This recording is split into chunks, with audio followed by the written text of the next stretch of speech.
You are now entering Maximum Driftcast, the only drifting podcast hosted by a Spanish soccer mom, a 30-year-old silver-haired fox going on 60, and finally, a 200-pound bowl of spaghetti with chimichanga arms. The champions, we are the champions. And it's another episode Of what, Corey? of Maximum Driftcast, the only drifting podcast, which this is going to be our last episode before the holidays. What? Whoa, Wait, that's that's holiday a break. mouthful. Holiday break, what? Sam. What holiday are you celebrating, Sam? Boxing Day. Boxing Day. Where you what? Box up all your Amazon shipping boxes, and you box up your old T-shirts that you don't wear anymore. No, it's where I sit in a box like a cat for an entire day. Like Metal Gear Solid box? Exactly. That's awesome, Sam. I knew you were a box sitter, but I didn't know you do that for the holidays. That's And I got a great. boxer motor in my WRX STI dog. Oh boy. Nice. Oh, that is awesome. That is, Sam, you are one of a kind, and I'm so happy that you're here to join us tonight. Well, I'm happy that you're here to join us tonight. I'm happy that Paco's here to join us. I'm happy Big Balls and no guest tonight, hopefully. Actually, do you know what, Sam? I'm really, really excited about this episode because do you like Supra, Sam? Supras, Supras, brand new Supras. the condoms. Yep.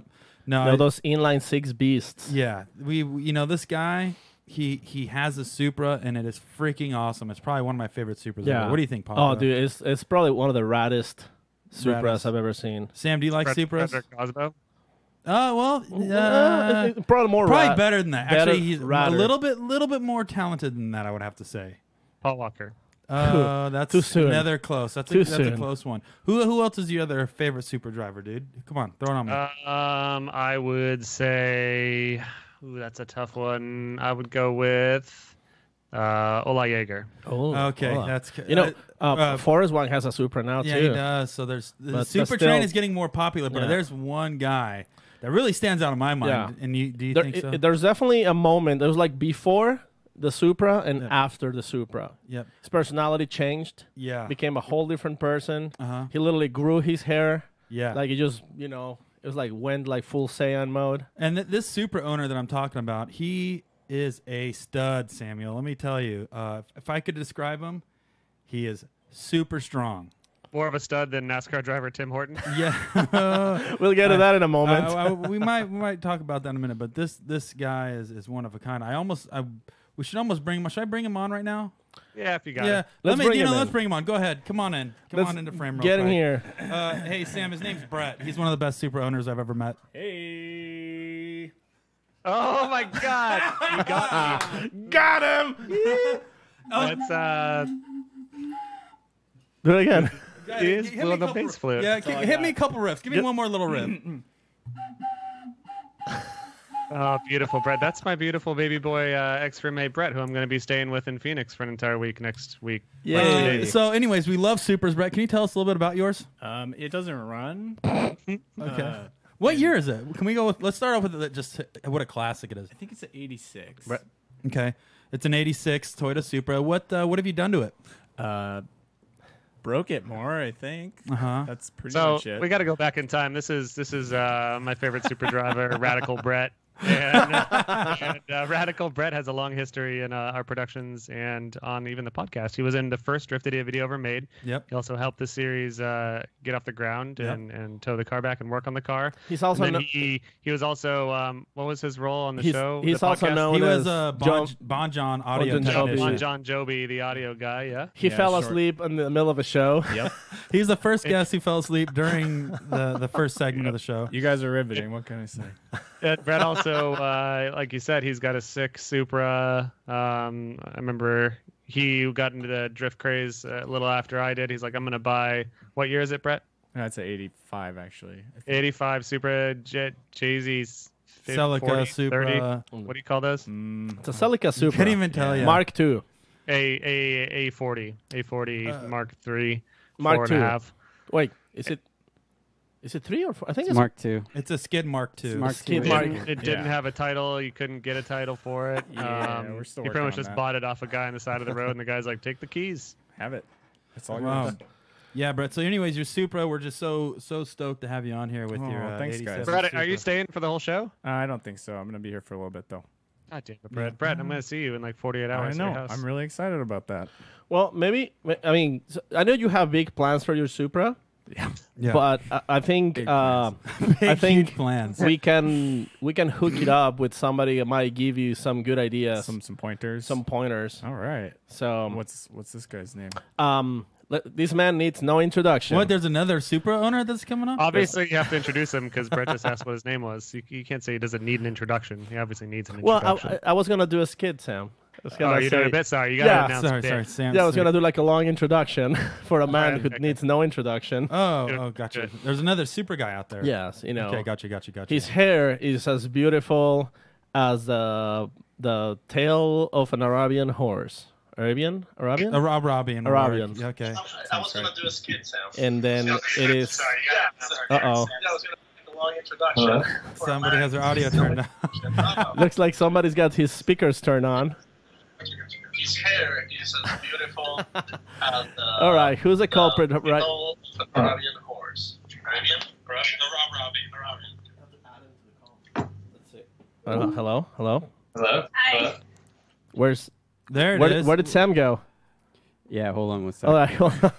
right. So One of these days, you guys are gonna have See, to figure it Sam. out. No, see, Brett Hole. This is when we need your audio We- and video we- skills. Oh yeah. Being with Bon John for how many years were you with him? Well, a couple of years. I don't remember. From what year to? Do you remember? It was just kind of a blur or what? Yeah, no, I don't know. Yeah, it was very much a blur. Yeah, because you guys used to drink a lot of soda water. A lot of soda water, a lot of lacrosse, a lot lacrosse, yeah. lot of herbal mates. or Oh yer- wow, you yerba guys went mates. hard. Yeah, Man. get that natural. Yeah, you guys would go hard. So I can totally understand. But what was your job title? You were just the audio tech, or? Yeah, I think I was a resident drinker, slacker guy.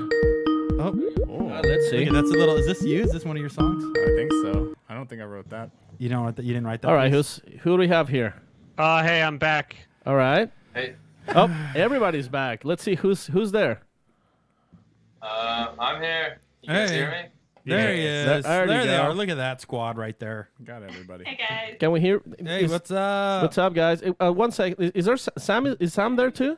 I'm here. Oh, We're all here. we can see you, Sam. I think your video's off. Sure is. There you go. Oh, look! He had to rearrange the room. Nice work. Sam. Seamless technical integration. There you go. All right. Now we're gonna. You guys switch sides. So now, Sam, you're gonna be leaning the other way. There you go. All right. Wow. Switch cameras. There thing- you go. Welcome, guys. Wow, that was the best intro I've ever heard for a driver, Paco. God, you guys Totally are know what really I'm working doing. on a bit. Yeah, working on a bit. Nice. We all here. So You did it. Yay. now that we have the second coolest Supra driver in the world, Radical Daniel, and Renee, do you have any questions for Brett? Yeah, so, Brett, who are you? Oh, You may have seen me in one episode a long time ago where I was asleep. But I have a Mark II Supra, so they invited me here because I wanted to talk to you about, just how cool all your Supras are. You got more than one, right? I think so. Maybe one. 1.5. So I like to believe that Brett Supra, because it's like the '80s Supra, it's like the rad. is it? No, is Supra. it still? Is 80 Supra still considered cool? Dan would. I'm in that So- question for Dan. Is 80 Supras cool or not? Mark II Supras are cool. Oh, There you go. Okay. All right, so you're safe. Okay. Have you ever tried to make one drift? Brett tried a couple times. I think it was probably because he was on 20-year-old tires that had a 90 sidewall that was having issues and stock suspension. But Well, if you want to know who can drift a Mark II Supra, it's Javier. He can drift a Mark II Supra. He has a 1J Mark II Supra, and he drifts it a little bit here and there. Nice. Pretty good at it, too. Does he have a last name? Prada. Yeah, Prada. Okay. He helped on my team in Texas this year. I don't know. It's if you guys are like super fanatics, you would know exactly who he is. He's kind of at every Supra event, and he can drift it, so they drift. Okay. did you It just happened. Supra gatekeep us, saying oh, if you guys like Supras, you would know? It's a, Well, if you were as obsessed as I am, you would know. Yeah, fair enough. So as Brett point it out because he's so knowledgeable about Yeah. everything we talk about. Oh, for you sure. have multiple cars now. It's a big debut at Winter Jam here, hosted by our buddy Farouk, who's in the chat. But you have a new Supra we've seen.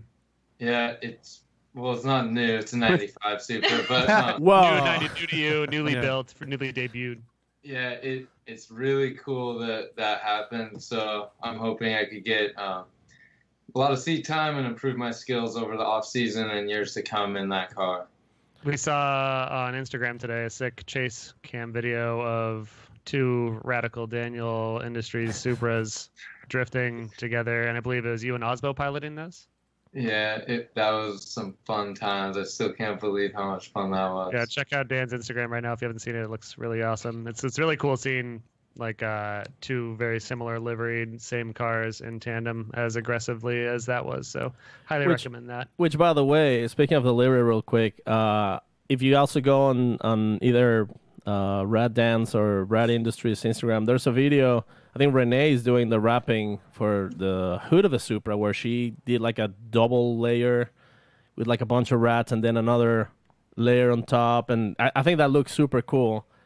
And Thank you. I think that's one of the things that you guys, Rad Industries, have been doing consistently is making cars look freaking cool.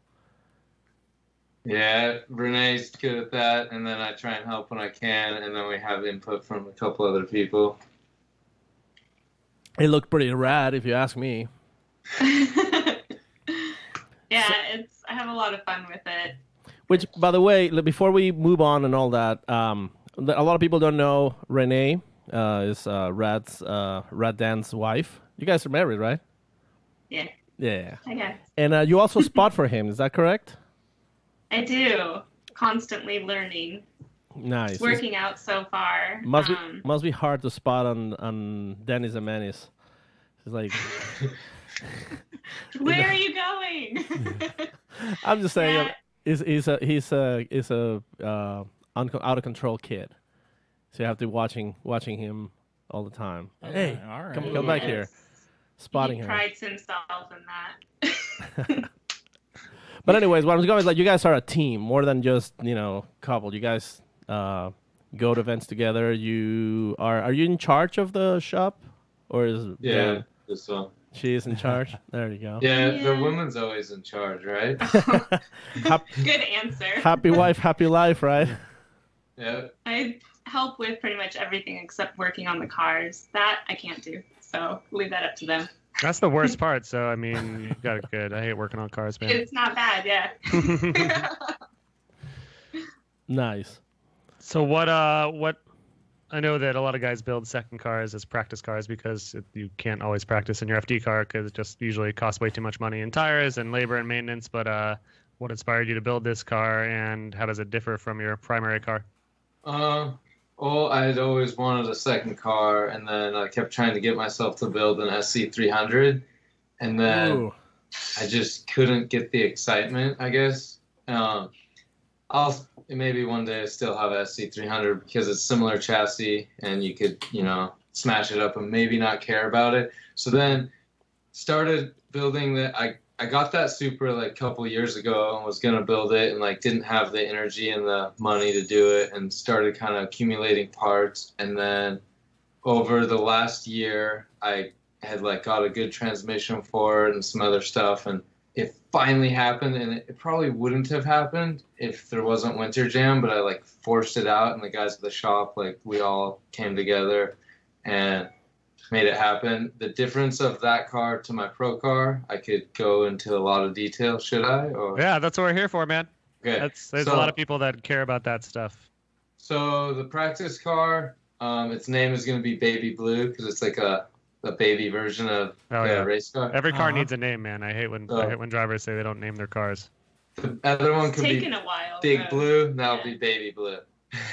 Okay. So Baby Blue has stock 2J. Right now it's non-VVTi, but we built the wire harness. If we do put a VVTi, we're ready to go. So stock non-VVTi, completely stock long block. Then it has a good exhaust manifold, a Borg Warner EFR 8374 turbo, and a stock intake manifold, but radium fuel system and D-Works injectors, and it makes about 600, just under 600 horsepower. And Add what PSI? And you said all stock internals? Yeah, if that's at 24 PSI, it was making 575 horsepower. Damn, I love TJs. You just thrashed it all weekend and it ended up fine. Yeah. What about we might make it turn it up a little bit, but I don't think it needs it. It had Nexen Infura Sur 4s on there, and we did. Oh, I just got some for my car. Thanks. 275s, and it burned them even in fourth gear. So I think it's pretty much a perfect practice car. And yeah, you go any harder than that in your practice car, and you just have an FD car again. Yeah. I don't know. What a better way to break it in than just handling the keys to Freddie Cosbo. Well, I think I put 6 laps on it, and I'm like, I think it's ready to go. Here, get in it. And then he rode 1 lap with me, and then I was like, okay, so you see it works, you go. And then he did 1 like cautious lap, and then I'm like, yeah, just floor it. And then I think he was just kind of like, getting set up in there because he's taller than me, and he's like, don't move the seat, just kind of like leave it how it is, I'll figure it out. And his second lap, he's just dialed already. I'm like, crap. We had this joke about how he just sits in the driver's seat, kind of makes some observations, and then just calibrates it. And he's like, ready to go. I'm set. And then I was like, okay, let's go get the girls. And we went and got Renee and Hunter, and then we just started making as many laps as we could and trying to film it and do what we could do for that video. Awesome. Out of curiosity, what was the chase cam setup? Did you just have like a DSLR mounted to a car? Did you observe such things? Cool. Yeah, it was Winding Highway Studios. Brian Tyndall was set up on Joe's car, the guy that works with us, Rad Joe, and then he did like some follow and then some where we would follow him, and we got a lot of good stuff. Yeah, I'm always trying to dial in that setup, which is hyper difficult at times without having to spend $20,000 on specialized car mounting rigs. But yeah, it looks really good. It helps that you're on a smooth racetrack. That's such a good racetrack. What transmission did you have in your practice car, and what rear end? Okay, so the rear end is a stock NA Supra, which is like the 8.8 or 200 millimeter diff, which is the same as like SC300. Stock axles from an NA, because that's an NA automatic chassis that car was, and then it has an Andrews 4-speed dog box, so that's a really nice part, so that won't be our weak link. I would think the diff and axles is a weak link on that car. And you mentioned the stock bottom end with turbo manifold, stock intake manifold. A lot of people you've been working with this year has had good luck, and especially Ola. Ola keeps telling us that he's literally running a stock bottom end with turbo injectors, fuel rail, and he was going out there and he won Atlanta. Literally a stock 2J outside of the turbo manifold. Corey, sorry. No, here you go. Ola's car is like the same exact turbo, and it's a VVTi, but I think I have his manifold is like flowing better because I was having like where one of the wastegates wants to kind of crack before the other one. And so me and my tuner just agreed, like, let's stop at 575, but Ola's car makes 660 horsepower, same turbo, with like the similar boost. So I think I have a couple little hiccups to work out, but I just was like, we got to get it going to get to Winter Jam. But anyways, yeah, a stock 2J is reliable up to probably 650-ish, like where Ola's is. More than that, you're probably going to break your main caps eventually because you're clutch kicking and like you're kind of just jerking the motor, the crank every time you clutch kick. Right. I forget, Corey, do you have stock internals? No, I'm built. Yeah, mine's built to just to turn it, but I still don't. I don't even run mine that aggressive either. Like, I'm over that. But I'm like right around the 750 range. Are you stroked out or are you stocker? Just stock. Me? I'm stock. No, I was asking Corey. No, I'm stock too. I'm a 3.0. Is your pro car stock? I forget the last time we had you on the show, but in the past year, we've definitely talked about the stock displacement versus stroked out, and how everyone, after like James Dean's first dominant year in his 2J car, like everyone seemed to go back to stock bore rather than going to crazy expanded. No, so mine's a 3.4. Okay. This practice Supra is the first Supra I've ever owned in 11 years that 3.4 stroker or hadn't had a built motor, and I've never heard a stroker. I don't know what the heck these people are doing wrong. They are trying to rev it higher than it's supposed to, and if you rev out a JZ past like 8,200, it starts to let the crank like flex, and if you're running a stock oil pump, you're just gonna like, it's gonna move inside there and it's gonna grenade, and then you're gonna have a problem. So like, you could probably not in drifting rev it to like 85 or something, but in drifting we're really hard on everything. So my rev limiter set at 76, and I'll continue to run a 3/4 stroker forever. And I don't know why people blow them up, because they don't really blow up if you're doing it right. Damn. Should tell everyone. Well, Corey. I do tell everyone that. Yeah. Like, oh, I need it to go to 8,600. I'm like, well, it's gonna blow up then. We always have a segment of the show. Would you say there's a considerate price difference going from a 3/4 to keeping it a 3.0? If you're just retail pricing it, yes. Because with stock TJ crank, you could do like 1,400 horsepower and leave a stock crank. Right. So that's the other thing, is the 3.0 is probably a little bit more cost conservative, but with the 3.4, you're getting a lot more torque out of the bottom end. Obviously, it just produces better across the board, I'm assuming. It's more, yeah, it would be similar, closer, bringing it closer to a V8, but then you could do what James does and be like, okay, put the nitrous at the bottom. I don't know. I think you could do it with a stroker and put nitrous at the bottom and make it almost like, I don't know. I'm going to do it. I'll be like slow steps, but I got to like not do it, just jump into it, because I can't have it like fail me at a certain point. I have to figure it out slowly, but I'm going to try it. Well, it sounds like no one really needs a stroked out car or aftermarket internals unless you're Pro 1 or if you're Corey in Pro 3. I don't even need that. Pro 1, yeah, probably just you could get away with no stroker motor if you really didn't want to spend the money. A few of us were congratulating Dan on his practice car, because once he gets into it, he like cannot help but just pour all these like beautiful, amazing parts into it. I have issues with details, and then I'm like, why did I do this to myself? Initially, I told him, I'm like, you're not having a Supra as a practice car. You love those cars way too much, and I need you to get out there and just like bang this car up. But yeah, you tell him. Well, I'm just curious how. That's one of my favorite parts about you, though, and then we've said it on the show whenever we're talking about like our favorite cars of the year and the best looking cars and just best all around builds. And I've always been a fan of your cars because there is that attention to detail. A lot of people cut corners, because race car, but you and a couple other cars out there on the grid don't do that. You just always make everything a show car that is also a 1,000+ horsepower race car, which is quite awesome about you. And Forsberg, and he leeches off your shop when he needs to. He always talks about, there's the Dan build quality that is just surpassing other certain attention. Forsberg likes details too. We both have like our OCD, and then we're like, oh, the hose has to go this way. Yeah, of course. Oh man. You should talk to Corey about that. Oh yeah, I need full help on that. If you can fit it through there and run it up, it looks fine. But before we go much further with the whole thing, further, much further, much further. Brett, do you want to read our super chat question from FJM9898? Oh, sure. Yeah, so this is Brett Hull. Okay, Brett, go ahead. Okay. Dan, are you going to bash at Park, PARC, after FDC in 2019? Okay, hold on. Before Dan answers that, what do you think that means, Brett? How would you translate that? I'm playing with you guys. I know what those are. Park is like the event that they have in... is it up in Seattle? So in case you guys don't know, Brett is one of the... he was originally going to be the third member of Driftcast before Sam because he's so knowledgeable. Yep. So if we need any drift tips, Brett Hull's the one to go to for this for sure. But so you want to read it one more time, Brett, just to get it out there? And real quick, this is a YouTube super chat. You guys have any pressing questions for Radical Daniel and Radical Renee?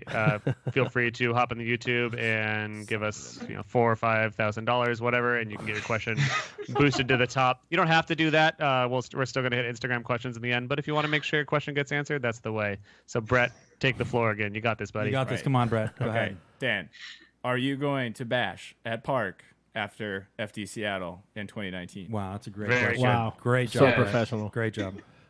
if I can get that other car to go with me as many places as I can, I'm going to use it as much as I can all year. And then when I can't, I'll use my pro car in small amounts, like at Park. Park is amazing, so I'll be there. Have you had any practice between rounds, or are you just pretty much one of those drivers that only gets to drive his car between rounds? No, I got to drive 4 times this year, not at a round, and one of which was at Park, and I only drove like 3 sets of tires, I think. Yeah. I can't wait to see you get more seat time, because from, we see runs from you that are definitely top tier competitive, but, Not the follow runs yet. So I'm going to fix that, and I'll do good on follow. That's the plan. Nice. And we always ask every driver we have on the show at this point, and they usually have the same answer as I'm just going to try hard. But what do you do to combat the James Dean invasion? How do you beat James Dean on track? Practice. So I'll get like kind of down on myself after each round, because any driver puts a lot into it, and you want to we all do. You want to see like some return, and if you haven't had any success in many years, it's my 4th year in pro 2 years, pro 1 2 years. I'm like, gosh, like I got to get some results, but you need that other car for results. So everyone that's involved, like my tuner and my wife and the other people in the team that have any knowledge, have been like, you have to put the effort out to get another car. And I was like, didn't want to put out the effort, because it's like it's a lot of work to build another car. And then finally it happened, so I can just feel good things are going to start happening throughout the next 12 months, I think. Are you going to be able to make it out to any of the Grid Lifes? We've been wearing a Grid Life shirt right now, but that's that's the best party events, and especially if you have a second car, it's mandatory, man. And yeah, I'm gonna work on getting it to at least one. I'm gonna talk to sponsors and see if maybe one of them wants to help bring it or whatever. If not, I'll try and on my own get it to at least one of them. And you've had plans for a few years to go drive with. I called Odie today and was like, Odie, anytime you're gonna go, hit me up. He's like, you do the same. So like, I don't know, the other parts of the drift community, like it's gonna get better, and I'll go drive more for sure. I'll do better this season. Nice. And have we actually announced the other round of Grid Life that's happening? I don't want to blow it. If we should probably wait. I posted about it. Yeah. Well, yeah, didn't they post about it? That's what I'm saying. I think they talked about it when they were at PRI. I think they did the announcement out there. I'm gonna check the Instagram right now, so I don't blow but, anything. But there might be another event. While you do that, Sam, real quick. So Brett has to go. But, Brett, but before he goes, don't go. Don't leave, Brett. Yeah, no, that's all right. I should let you guys get to the big. But before you go, I would like to ask Dan, what would you recommend for Brett to do to his car? His bone stock. Bone stock. Bone stock. I mean, it has a welded diff. Oh, it does have a welded diff. Watch out. But it still has the 5M. Yeah, 5M. 5MGE. 5BM. Trailing arm, rear suspension. I think it's got a W58 that we swapped in my garage. Yep. But the shifter link has stopped working or something. It just won't go. Yeah, it was just sitting in the driveway and then it stopped working one day. It was real weird. Yeah. I tried taking it out when you're sleeping to put in my car. That's what I couldn't get it all the way out. Couldn't get it in gear. Yeah. So what would you He's recommend? trying to drift it, or he's like in love with the car and wants to keep it forever? I'm in love with It's the car. already beyond that point. We pretty much ruined it already. So. We butchered it.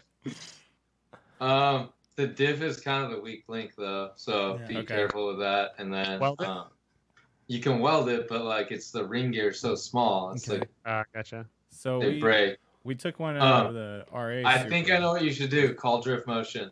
They have they know a lot about what you need to do to make that car a little better. Okay. Aaron will help. Free information like you. Should he? Aaron can sell you all the parts you need. He might give you information and the parts. Yep. But should he keep the 5M or go to 7M turbo or 1JZ? 1JZ, perfect for that car. 1JZ. Yeah, because you can pick up 1Js for under $1,000. The transmissions are just the hard part. What transmission? Right? Are you in the CDW9? It's better, train? But it's not going to fit in that. They're huge. They don't even fit in a Supra. Yeah. You have to smash a Supra to fit What it. about you don't want to smash this. What about a ZF BMW? Yeah, do that. That's a good one. And they're compact. Okay. Do There that. you go. And they're reasonably priced. That would be perfect. Brian, 1JZ with a ZF. Brian has that adapter kit, so he can tell you how to Where'd do you it, get that and at? yeah, I got the ABC clutch kit. adapter Yeah, the adapter, ABC for the adapter, for the yeah. ZF, right? ZF to 1J. That's a real one. Oh, That's a okay. real name. They're from Latvia. you They're from were joking. Latvia. Don't hate. They're from Latvia, okay. right, Brett? Yeah, they're from Latvia. They just like, That's so what they do we could be call at it? the I don't front know, of the Latvian ABC. phone book. How do we market this to a bunch of Yellow Americans? pages. It's got 3 owners: Adam, Brandon, I thought it was Brett. and Carlos Adam. Carlos. from Latvia. That's why ABC clutch. Well, all right, guys. Take Brett, it easy, but okay? I'll see you in a few days. Can you warm up my pile of newspapers in the corner that I Buddy, sleep on? I've been sleeping on them every night. They're all ready for you. Come on down. Awesome. All right, Brett. Hey, good luck with that Supra. I know you're gonna be throwing wrenches at it Bye, tonight, Brett. buddy. Yeah, gotta- I'm gonna get You gotta have started it ready right now. for. You have to get it ready for park. So All right, guys. Yeah, See you there. All Good to right. meet you, Brett. See ya. Good to meet you guys too. Good luck with this year. See you later. Thank you. thanks, Brett, I Brett. mean next year. No, he said Next this year, year. but- Next I'm year. gonna meet you Brett. at Park then. Brett. Or Man. wait, Wherever one you second. And while Brett, can you actually go throw some audio adjustments on Bon John? We need a couple. Yeah, why couple don't you clean put ones and some? twos Give me before some you- more cowbell on my camera. I just thought Brett and Paco show, just kissed. show me the way. Show me the way. They were just kissing for about 10 minutes. How did so- you get Brett on the show? I'm very confused. Hey, do you know what? overjoyed. Brett's one of my So favorite people in inside the world, joke, Renee and Dan. So Brett but was He's hard to was track down. Sam's roommate, and he never comes out and does Look at anything. that shirt. Do you see the shirt Paco's wearing? Yeah, he's wearing your shirt, dude. He's been wearing it ever since I've got here. He probably wore it since last night too. Paco has accepted every free shirt we're given to him. Dude. He has Oh. also bought every Oh, team shirt also- or stolen them. He'll usually just steal them at Hold this on. point. Another But- rule. Another rule about Paco on shirts: when he wears a shirt, that means he's crew chief. So he actually has a Kristaps team shirt. He was Kristaps crew chief for Atlanta, where he won. So Paco's on a win streak right now. Now he's repping the new Which, Rad Dan. here's the thing. I just got my Rad Dan shirt today. I think Renee. Did you? She sent it on. That I think you is sent it on my Monday. favorite FD shirt, by the way. It is so good. Yes. High five. How did you, Paco? So what's the? Okay, so now we found out you're the crew chief next year for Radical Daniel yes. Motorsports. I'm, Obviously, I'm What Radical are the Paco. plans? Radical Paco's coming Yeah. in. So what is your strategy with Daniel and Renee for next year? I know you did a bunch of great work for Kristaps Right. at Atlanta, but you're stepping up to the big guns Yeah. now. You got a full season underneath your So belt. first of all, Okay. the only thing they're gonna drink is Surge. Okay. Oh, Surge That's soda. it. Just Oh, Surge yeah. soda. Oh, Okay. Are you going to source it? That's going to be pretty hard to find. This is Paco. gonna be a rough year. A lot of headaches. All right, so- Oh, the headache's coming from me, buddy. Okay, so you I'm got gonna be on your ass all This day is- long. You guys, this is really interesting information. So Yeah. you do a Surge soda diet. Yeah. Okay. Only. Got it. Yep. Okay. And Then okay, we're getting a new sponsorship by Aquanet. for hair. Yeah. So both That's Renee kinda like and Dan are gonna 90s. look. fresh. Do you use any product in your hair, Dan? Oh yeah. So I 10W40. I use like ice spiker gel and then know that shit. Ice I know exactly spiker. what that is. well no okay got to be glued is Yeah, like the the yellow best yellow or bottle. like if you want to use the hairspray and yeah you got to start with like the got to be glued and then spray it down and then like kind of wave the mullet around when you spray and then you're set and then you walk out the door. On fancy days, he blow dries it. Yeah. Good Nice. man. Good man. Good man. Like an FD banquet or something. You Oh. get Something with his hair, or is he solo? no, she cuts it. He made me cut it. Now here comes Everybody here sound a comes the little best. bit, like you don't like it. I've never cut hair before. No, I love this mullet. Like, It's but good stuff. you must have people lining up at FD events to cut hair. Like you should. Have you ever thought about that? Like maybe They you want cut. me to cut it. And I'm like, hell no, I can't cut hair. Especially you can't cut yourself. Cool. Like weird. Like Give other And people for haircuts. Yeah. people shaving mullets at FD events, they want you to give them mullets. We did 2 at Jersey last year, and then thank God it has never happened again. It Came full stresses me. circle to It you. like stresses me out because I don't want to mess up someone's hair. It's their hair. dude, but Just- you left them looking fabulous. Yeah. Maybe. Renee, have you ever so- considered a mullet? I was thinking about it mid-season. Heck Well, no. Because I have good news for good news for you guys. Billy Renee Cyrus. Oh, God. Do it. No, that is not happening. So the best part Oh, about Paco. Okay, so going back to crew chief. yeah, okay, so okay, I got to hear the this. best part I'm is taking like notes. I got you guys a Okay. new physical trainer. Whoa. What are we doing? All right. Mr. Texas Tailgate himself, Riff Raff. Riff Raff is gonna be. He's gonna be doing. He's gonna get you guys going. He's gonna get like the. And what? So what's the advantage of the physique, Paco? So what do they? So how do you think that's gonna affect his performance? Well, Corey, obviously you can speak for yourself. 100%. Pro 3. You have the body. Yep. You have the dexterity and the strength. And the mind power. The mind power. That's part of it. The That's mind because power. You're such a Zen person. Yeah, it takes a long time to train mind power. So that's pretty much like the big three changes that's coming for Rad Dan's. Wow. And I could see why they hired you. Well, I mean, hey, since you're crew chief, you should look into like some kind of brush sponsor because I saw that what you're doing there. We should. Jared has pimped hair product before. You've got to get a hair product / men's grooming sponsor with that Radical do. Grooming.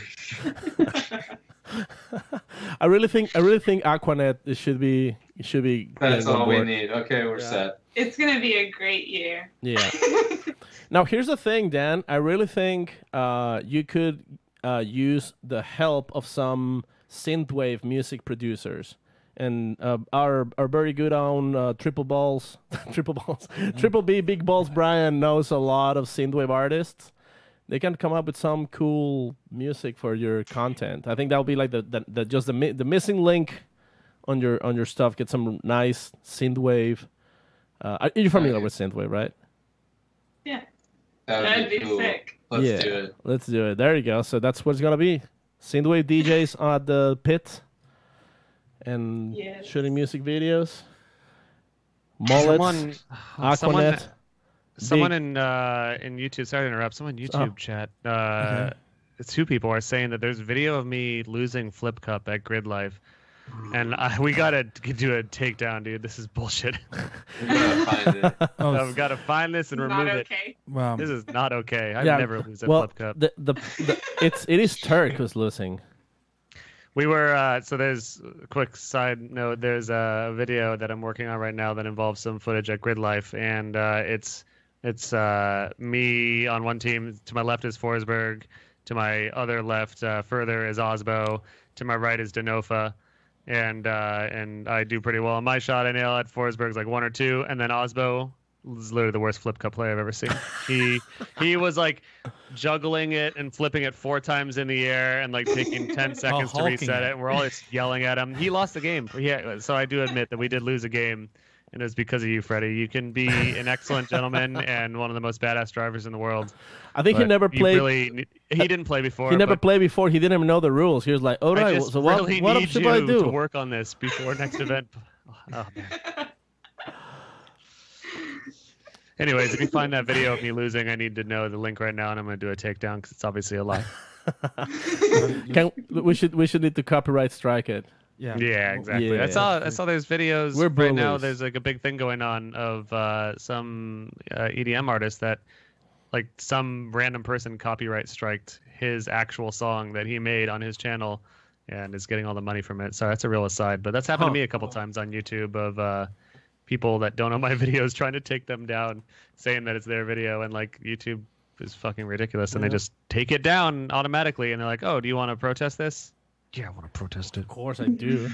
Speaking of YouTube, Dan, you were doing a pretty good job vlogging and making cool videos. Are you planning? You're planning going back? Because I think it was pretty good.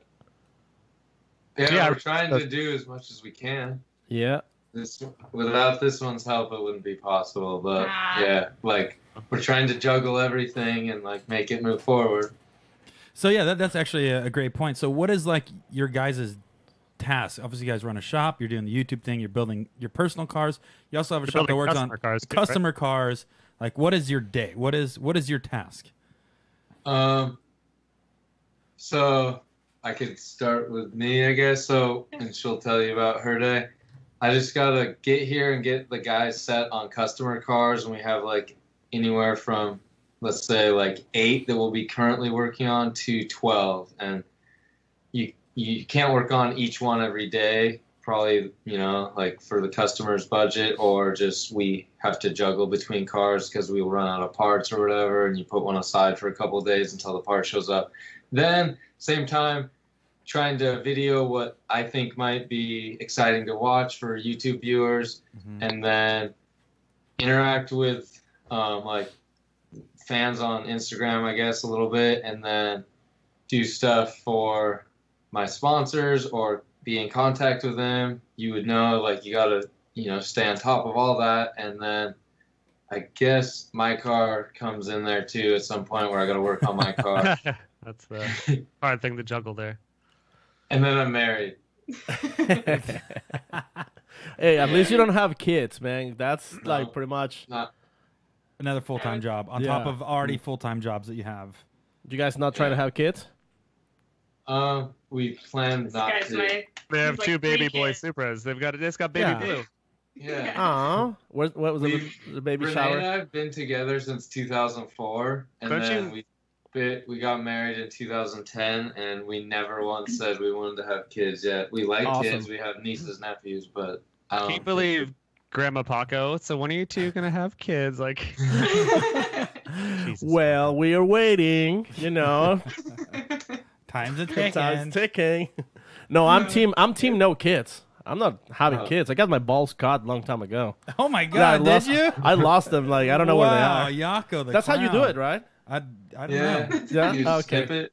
Yeah, just leave the whole thing, right? Pac, didn't you use like a toenail clipper? Isn't that how it works? Yeah, I believe so. Oh, okay. Wow, I didn't know that. That's great news, Paco. Congrats, buddy. Firing blanks since '98. I'm starting to think that's not how you're supposed to do it. Oh my gosh. What's your day like, Renee? My day? Oh, she's like, oh, here we go. It's different for us each day.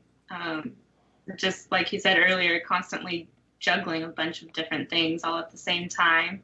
We've been trying to get our website going and do some sales on there so that he doesn't have to be so hands-on with multiple customer cars. So I've been running the website, and usually when I come in the morning, I'll try to get all the shipments ready, get that out first.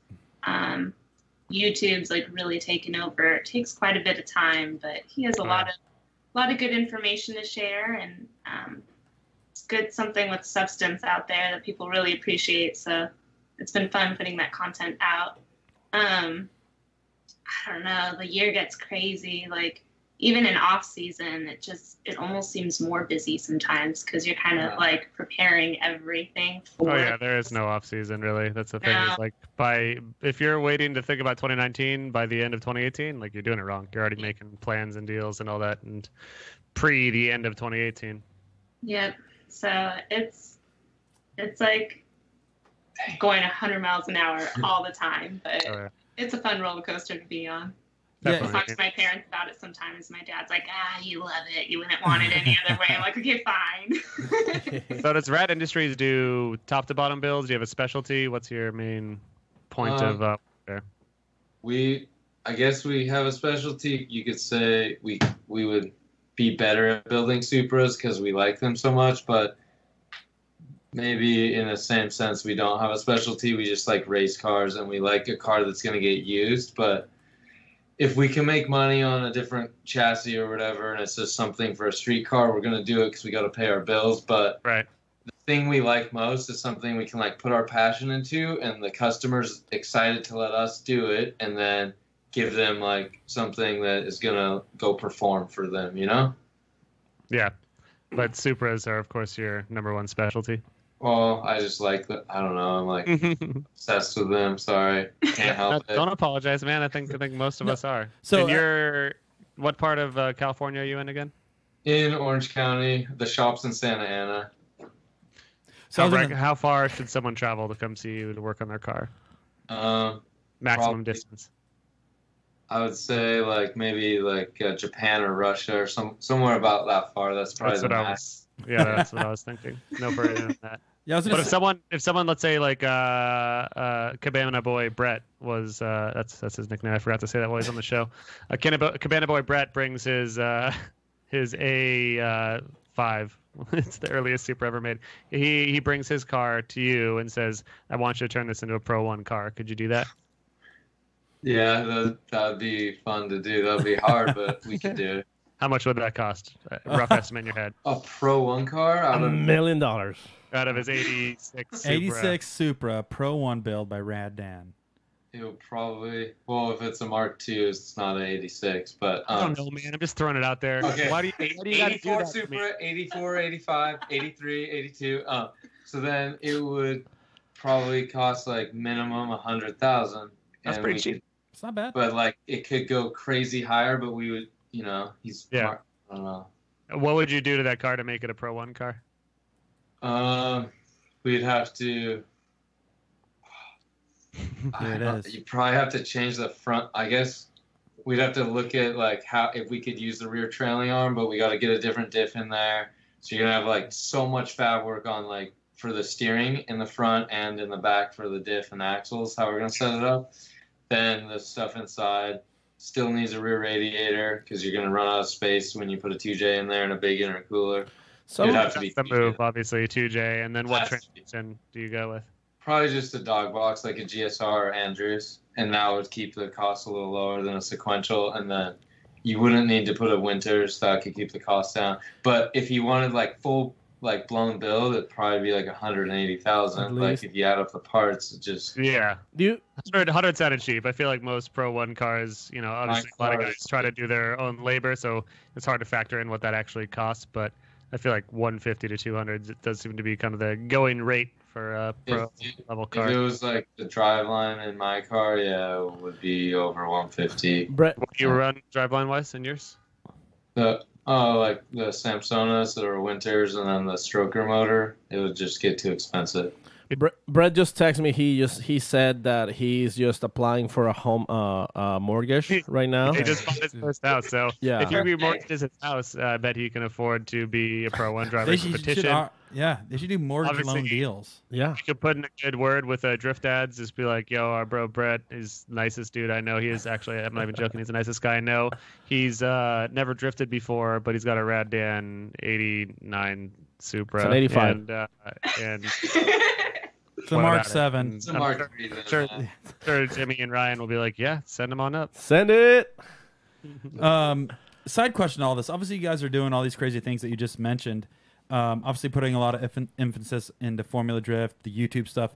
How has the response been that you guys been so heavily involved doing all these things? What has it like been now that you've been doing it for a year and a half? Have you guys noticed more traffic through the shop? Has it been working the way you guys wanted it to? It didn't go as fast. I don't think anything in life goes as fast as you imagine in your head. But if you put the effort out, it probably will get there. Our goal was that we could cover shop rent with the money we make from YouTube. That didn't happen. It hasn't happened yet. I would say, don't say it didn't happen, because one thing that all of the Uber creators and even the super popular drift creators like Adam LZ and TJ Hunt and all those other guys is like daily content. You just have to do it every damn day. And granted, they're not running pro level programs and shops yet. They just have dedicated themselves from the start. But daily content doesn't seem to be They key. did it the other way, whereas I did something that requires like this massive overhead every month. So like now I have to like keep that going and then let it taper off and let the like YouTube take over, but it's just going to take time. So we feel like it is working and it did go in the right direction, but not as fast as we wanted, and by all means way less money than we thought would come in. But we do sell a lot of shirts if we push that harder. Every time we remember to talk about it in videos and on Instagram, it helps. And that helps. So I don't know. We feel like it's going in the right direction, but you're juggling so many things, you end up neglecting a little bit of each thing at times, and so they don't grow as fast as they could. Or we just need more people, but we don't have the money to pay the more people. Oh so yeah, it's that does seem to be the issue. Is everyone wants the media program, but they can't afford to pay them, and it's like I get messages all the time. It's like, how do I make videos that are like these? And I'm like, well, you need a lot of money. And they say, well, I don't have any money, so what do I do? It's like, oh, you got to find a person like me when you're a person like Corey, where I just wanted to make cool videos for free for a while, and unfortunately a lot of people like that don't really exist, and there's a ton of kids out there that are starting to and trying to, but there's this magic combination of like two people starting up at the same time that want to do shit that's cool for no money, and that's a challenge. Not everyone is Sam. A lot of what we've been able to do, I don't know that it was something that we were very intentional about. I think it developed, and we always come from an attitude of like, he has really great supportive partners and you work for them, and you want to do your best. And I think having that attitude has made a big difference in how we perform and run the program. And they definitely appreciate that. Yeah. There's a lot of take when it comes to sponsorship. So attitude is so much, as we've all found, is through positive intention and treating everyone pretty well, and most importantly, doing what you say you're going to do does seem to be successful. And I've only learned recently that's like, I've always tried to do my best to say what I'm going to do, and then when someone doesn't do what they say, it's like, wow, that's the easiest thing in the world, and you can't do it. Oh my gosh, what you just said, like, I live my life by that. And if I almost barely didn't get that other car done by Winter Jam, and I'm like, I told the world that I was going to do it. That's what makes you a good man, a good team, and a good shop. It was hard though, like that last 4 days, and everyone came together and they like put that 1,000% effort, and it happened. But I was like, it's not gonna happen. I'm gonna have to like cry and tell people I can't do it. And that's tricky though too, is like then you also then fall into the well of like, maybe I shouldn't make any sort of commitments because I don't want to be wrong. I don't want to say I'm going to do something and then not do it. So it's like you have to choose wisely on if you're going to just be aloof and be like, I don't know, with everyone when they ask for timelines and they ask for projects and all that, or do you just pick and choose the right ones that you can finish and know that you can deliver when a sponsor says, hey, I'd love to support your program, but I'm going to need this, this, this, and this, and this, and this. It's like, do you just say yes? Do you push back? Do you, it's the thing that makes professional race car drivers that can run a team, or professional race teams, I should say, that can run a team, versus amateurs, and that it's the idea that is the businessman, the businesswoman, the Renaissance team that can do it all, versus someone who's just really damn good at drifting, We're learning as we go. Yeah. I think everyone kind of is. I mean, drifting is such a young sport, and now we're starting to finally get old blood, you could say, in the sport, people that have been doing it for 15 to 20 years. But I mean, that's still nothing in the world of NASCAR. There's NASCAR teams that have marketing managers that have been doing it for their entire life, and they're 50 and 60 and 70, and they have so much knowledge and so much information and so much this is the way that this relationship goes, and we're all still figuring it out in this drift world, which is one of the best and worst parts. Makes it fun though, because it's like still so new. Yeah, but what's crazy too about that whole push thing? It's like I've seen in a lot of cases where there would be that offer on the table, and it's like, God, that seems so unattainable, but I'd be dumb if I say no to it. And then for some reason, you still figure out how to do it. I think that's kind of like the big motivational drive, that sometimes you say yes to things that you shouldn't say yes, but no matter what, you still figure out how to solve it. I think that's the kind of like the biggest behind the scene things that people don't see is, oh boy, what did I just get myself into? But you still find out a way to do it. So true. Right. That's the deadline thing, or just the sponsor craze, or whatever it is. But that's probably the toughest thing that a lot of people don't see. If it's like, once again, the build that he just went through, you usually see it on Instagram before the big SEMA crunch. It's like 1 week and the dude has a shell, and it's like, oh, here we go, we're putting this thing together 1 week, and it's like, all right, but they find a way, whatever it is, to get it done. So I still go with the method of say yes to everything and just get it, get it done. That's why you suck, Corey. I know. Don't take me there, Sam. Come on. I was indirectly talking about you. No, it's not true. You deliver on much of what you say you're going to do, but we're one of those people that doesn't want to disappoint anyone. And Vaughn said something to me a few years ago when I quit the team. No, when he asked me if I wanted to do some other position, and I had to say no. And he was like, I really respect that. Saying no is the most powerful thing someone can do. And like, I want to cry a little bit, because it's like I never really said no to much in my life or any opportunities, but I decided it wasn't the right thing at the right time. And saying no and knowing when to not overextend yourself, or knowing when to not so much. I don't want to say know your worth, but knowing when to say no and knowing it's the right thing is hyper important. And that goes with the other side of the coin, which is that I say yes to almost everything. Like any weird opportunity, like Corey asking me after we made our first video of silliness, and Corey being like, "Hey man, do you want to go do this thing that is entirely crazy and do this weird Hoonigan sponsor me video for free, and will it take a while to do it?" And of course I'm going to say yes. It's like you say yes to most things, but knowing when to say no is hyper Yeah, well, the important. other thing too is like by saying yes and not providing, you're in a position now where there's no return. But if you say no, there's no expectations, and they'll probably come back and ask you to do it again. Yeah, So it's like, I had some driver, I could say, right?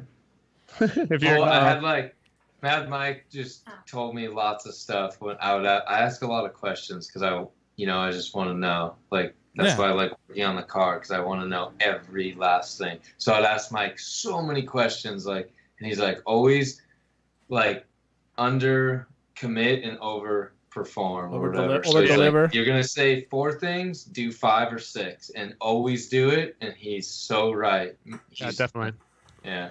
Well, it's like if a sponsor asks for 2 media, I can only relate it in my own terms. Unfortunately, that's my easiest way to relate it. If a sponsor's like, "Hey, we need to require 2 media assets from this shoot from this month or whatever," then you provide them 4. They're like, "Holy shit, I'm gonna hire this guy every time because he's over delivering."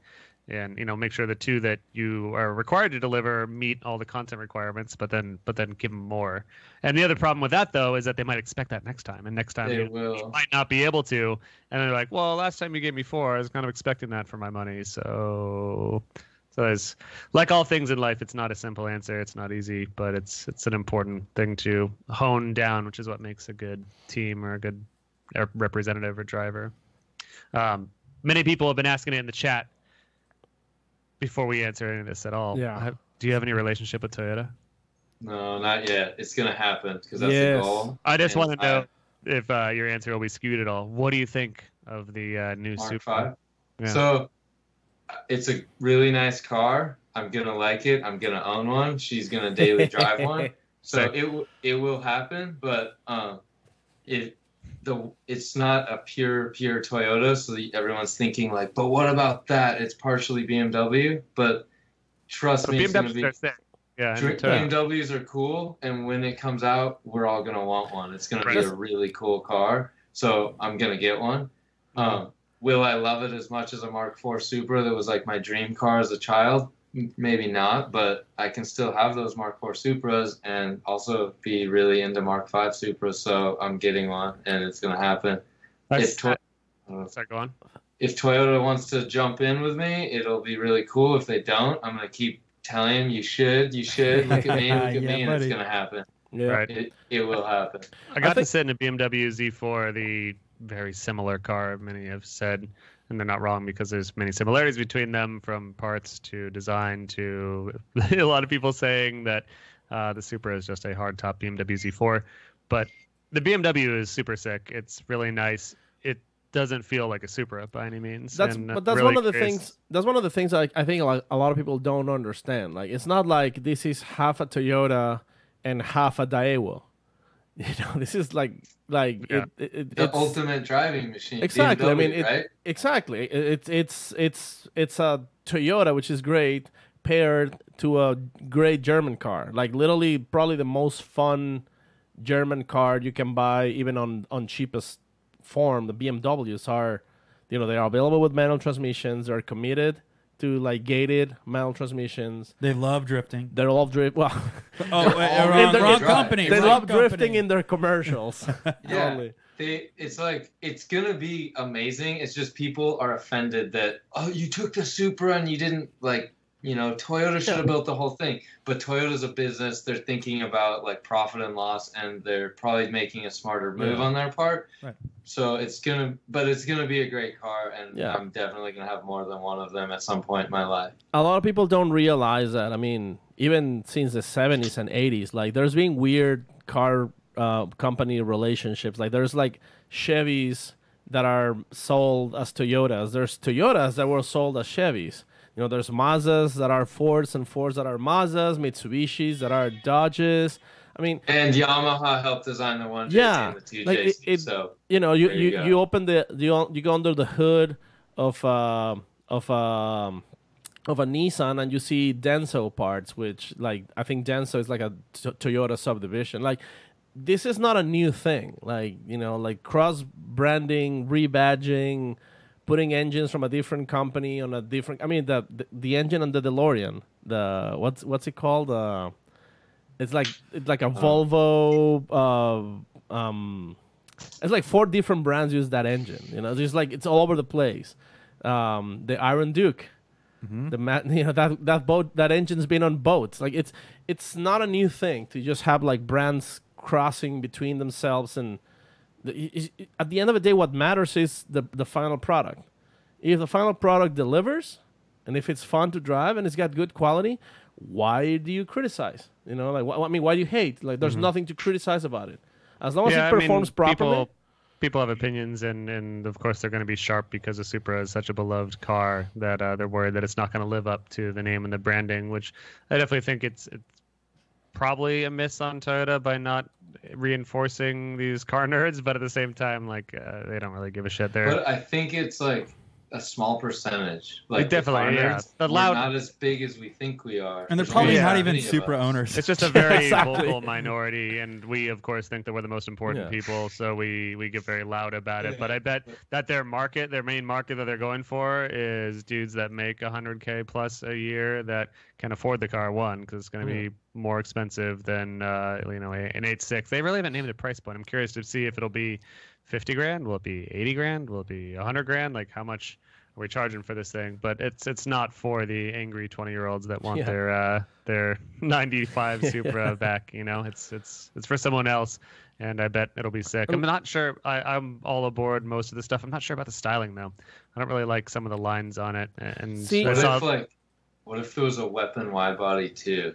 Yeah, I bet. Yeah. I think that there's some aesthetic changes that could be made to it that make me love it a lot more. But now that I'm getting to be an old car guy, like I really like the idea of really well-made stock cars, because going through emissions in California has been a bullshit experience. Scraping and ripping off my bumper on all these awful roads has been a bad experience. Like I want comfy-ish and easy to drive and easy to register cars, because I live in this atrocious car community where it's really hard to modify cars. One of the things, Sam, and I think I've been guilty of it. Like when the C6 came out, I didn't like it. And then the photos and all that. And then I saw it in person and started going, I was like, oh no, it's actually pretty good. Then the C7 came out. I was like, the photos, like, I don't know, looks weird. Finally came out, started looking at it, and it was like, oh, it looks pretty cool. And then you bought a Pontiac Aztek. Corey and I saw the Supra at SEMA. Corey, I forget, what did you think about it when you saw it?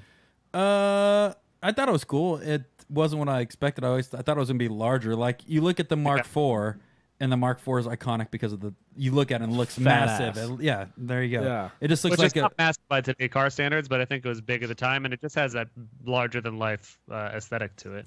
Well, my question, Supra seems like it's smaller. It's a little bit, but it'll be fine. But I want to. So this was my question. Hold on. Most people are complaining about smaller cars getting bigger and bigger and bigger, which they are. Like the WRXs are all getting bigger, the Mustangs are all getting bigger, the Camaros are all getting bigger, and it's like now this one's smaller, and people are like, fuck the small cars. Well, so maybe Dan can answer this. What makes the Mark IV so iconic, and what makes you like it so much, and what is the Mark V missing that the Mark IV doesn't have? The Mark IV, I think if you walk around it and like you're 20 feet away from almost every angle, if not every angle, and from above, it doesn't like offend you. It looks good from all the sides.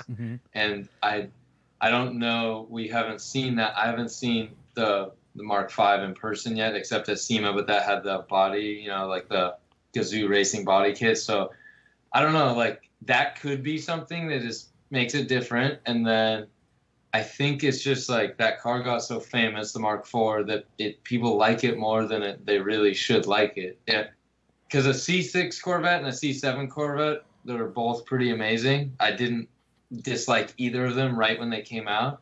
Never owned a Corvette, but I see those numbers. There's like a presence when it drives past you. Definitely. And it's like, I don't know. So That let's timeless sports car. let's see what this Well, the Mark V. If it has a presence, we're probably all gonna like it right off the bat. When the C6 came out, like, it was heavily criticized because it didn't have pop-up headlights. So all the C5, all the Corvette owners, they were like, they ruined it. You know, Corvettes always had pop-up headlights. Like, we have.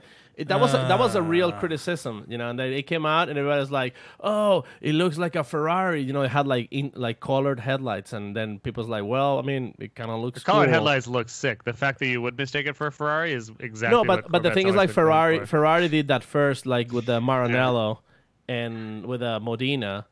But, anyways, I personally, so hear me out. Okay.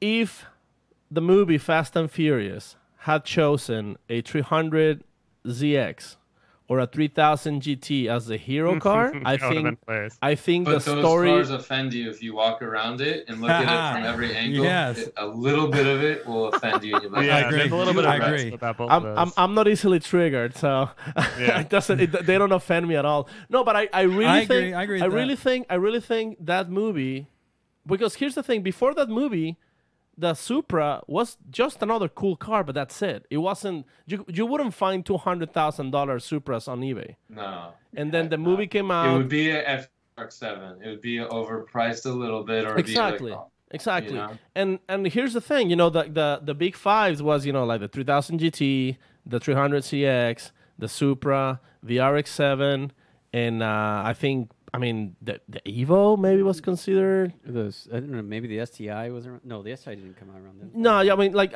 I think just four. I mean, I would say the SVX, but the SVX never had a big engine. NSX, but it was yeah, like there you go. Yeah, the unattainable. NSX. Thank you. I don't think. Yep. Yeah, but the NSX was like the actual exotic of them, Yeah. like within its configuration. But other than that, the real competitors were those four. I mean, the 3000 GT had crazy technology, like active aero, twin turbo, all-wheel drive. Like, technologically, it's a more advanced vehicle. And they're all supposed to be around the same horsepower. But Like, then the I gentleman's... think as time went on and all of those cars like fail out and blow up in the Supra, you could do like 200,000 miles on stock and it doesn't mess up. Yeah. I think that keeps it's like it just keeps getting better or whatever. That absolutely... What I think I hate most about it is I don't want to use the word hate. What I dislike the most about it is the useless shit in the design, and that's what makes the Oh, they froze up. design is Oh, there you all aesthetically functional for the most part. That, as far as I know, like the side ducts go to the rear wheels of the rear brakes. Like the front is just simplified. There's no extra bulges. It's like the FD RX-7. It's like the R32 Perfect. Skyline. Those It's two just cars. like Yeah. it's like they have perfect lines. It's like the EG and EK Civics, and that's like why I fucking despise the new Type R. The new Civic Type R is so ugly because there's just shit everywhere. Way There's too many plastic shit everywhere, fake triple dogs. exhaust. There's just Everything bullshit you just everywhere. said, I agree with you. Yeah. And like looking at these photos of the new Supra, it's like there's just different. And this is something that almost every car manufacturer is guilty of because we inspired it in our car culture. We're like, we're going to throw aero on our car. And then through a decade of bullshit refinements from 1,000 different design by communities, you know, the people that invented the Pontiac Aztec that thought we wanted everything on the car. Yeah. Sorry, Paco. Like No, the I new agree. Supra is like, we are going to add a bulge here. We're going to add a butt roof. We're going to add Fake all these scoops. weird ass lines. But it's like, no, just do a smooth side, a smooth hood, maybe a dimple here. Let's throw a fat wing on it. You know, the older men can choose to get rid of the original style Super wing, but it looks weird without a wing. It looks Paco absolutely hates the lack of an A pillar on every car. No. Right? That's your thing. No, I thought who was it that hates the fact that like they do the color or the black floating roofs. floating But that's roof? but that's like a trend on every brand. That's retarded.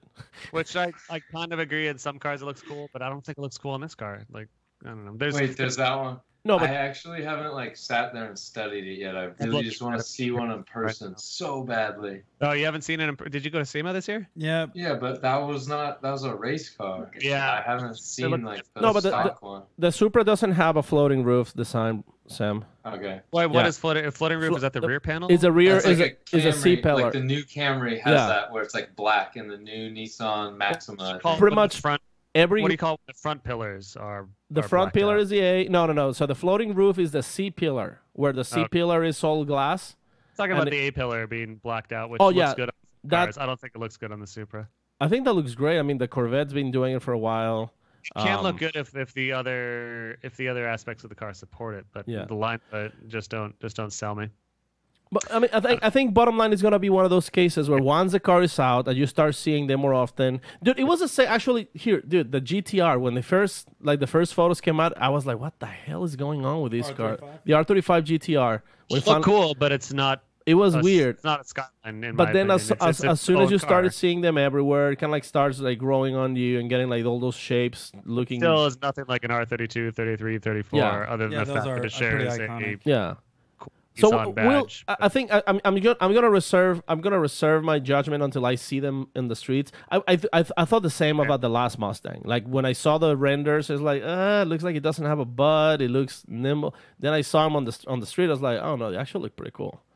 So I think we really need to be able to walk around and see them. Yeah, I'm gonna wait and I'm gonna see, and I bet I'll Yeah. love wide body versions, and maybe the stock versions will be awesome too, and maybe I'll buy one someday. I'd like to I don't see- know, I'd but like to I see want to see one- what it's like, and Rad I wanna Industries see that. Blue.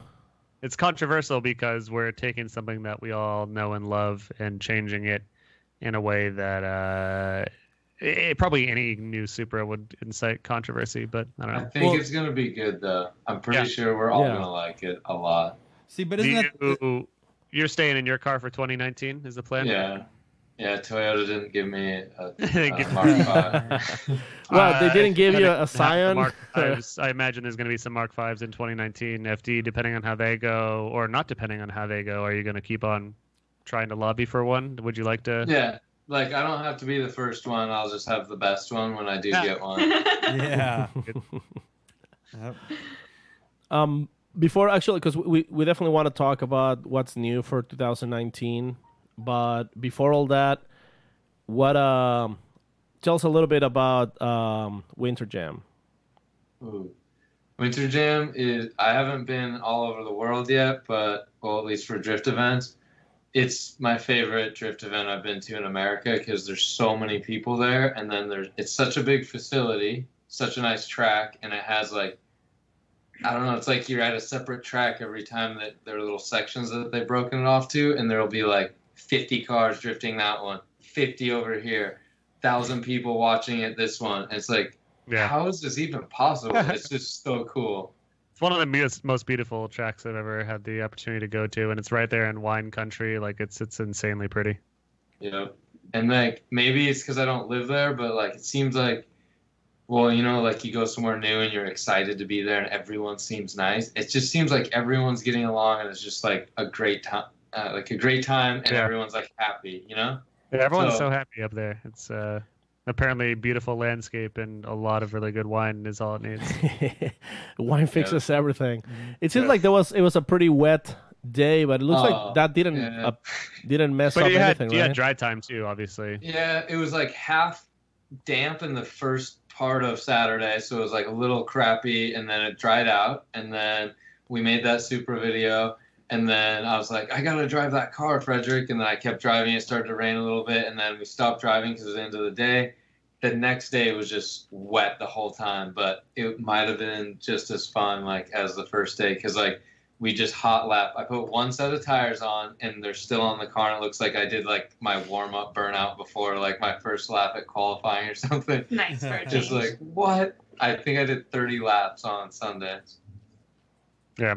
You spent most of your time on Summer Jam. Yeah, the Summer Jam course, it's like a little bit higher speed, and so a lot of the FD drivers would stay up there and just try and do like 5-car trains, and it was so much fun.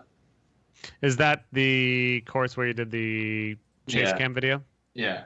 Looks like a pretty awesome flowy drift Yeah, course. because it has elevation and like some like the blind drop in, and then you throw it back the other way. It's pretty fun. Last year, he kept running it, super determined to get a reverse entry. I was like, gotta figure it out. Because That's cool. Matt Field was like, yeah, I just throw it in, and then I'll just take a sip out of my drink and wait a second, check my watch, and whoop-ah! And I was like, okay, I gotta try this. And so I was like trying to figure it out after that.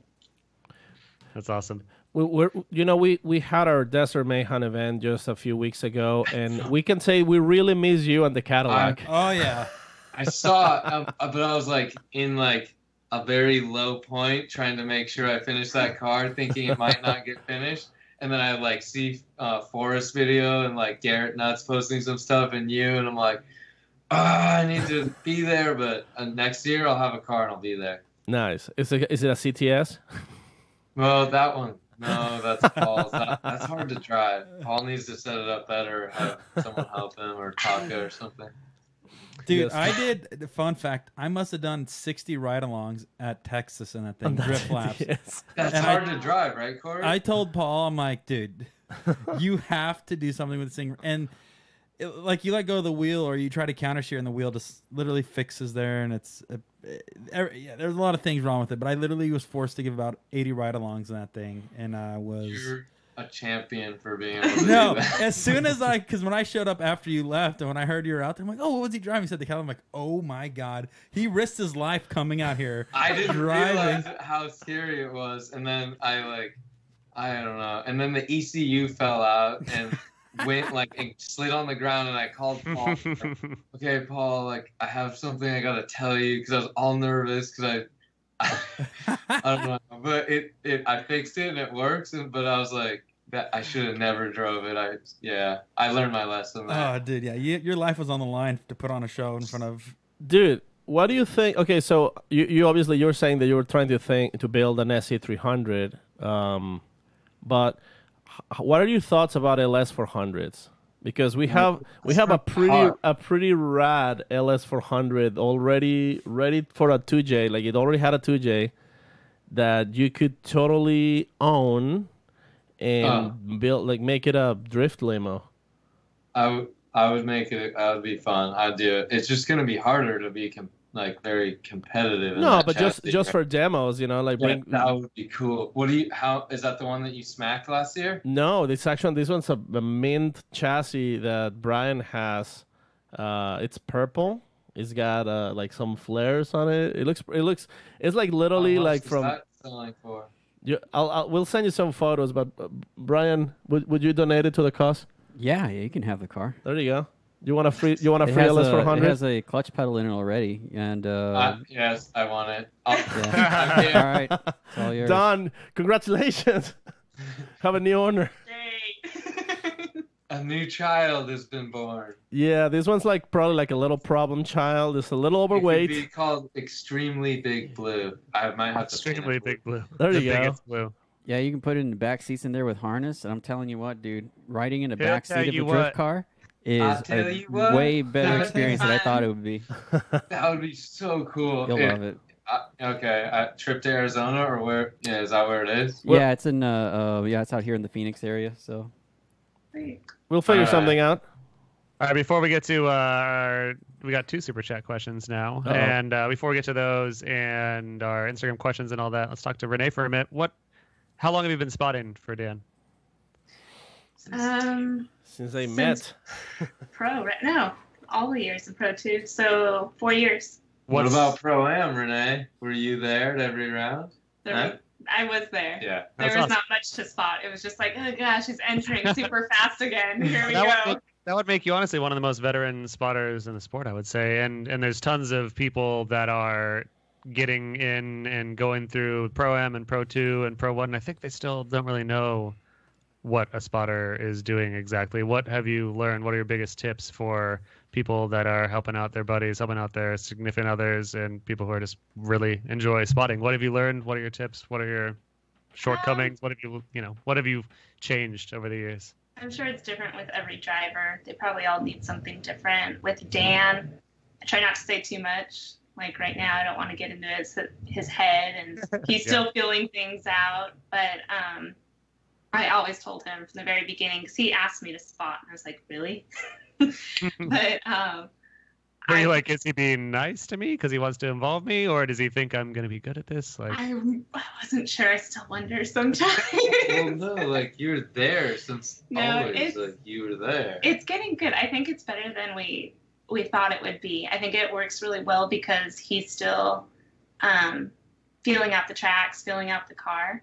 So it gives him room to actually kind of figure out what he needs to, because I'm not able to tell him how to drive. I think with some things I'm able to catch on to what you have been consistent with, what you haven't been. So because I've been watching him for a while, I can at least like bring that to his attention.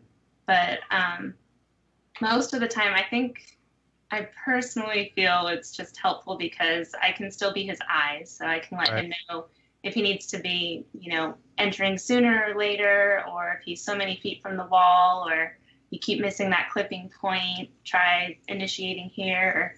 So it's, or transitioning, but it's been like a growing experience, and we've had a couple of people for sure that have helped along the way. Like, hey, Renee, tell Dan this. I've been watching him. Have him try this. So it's like the one thing she won't know is like how a car is going to feel, I guess, from the driver's seat, or to like guide me in that sense of a driver's point of view. Then she kind of has everything else down.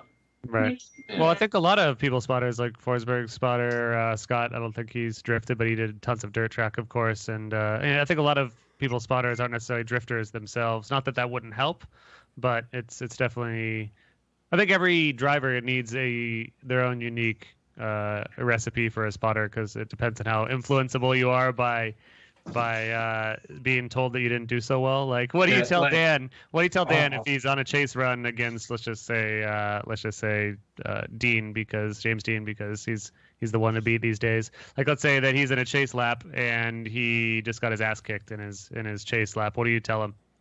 We all stay pretty quiet because he'll know it. Yeah.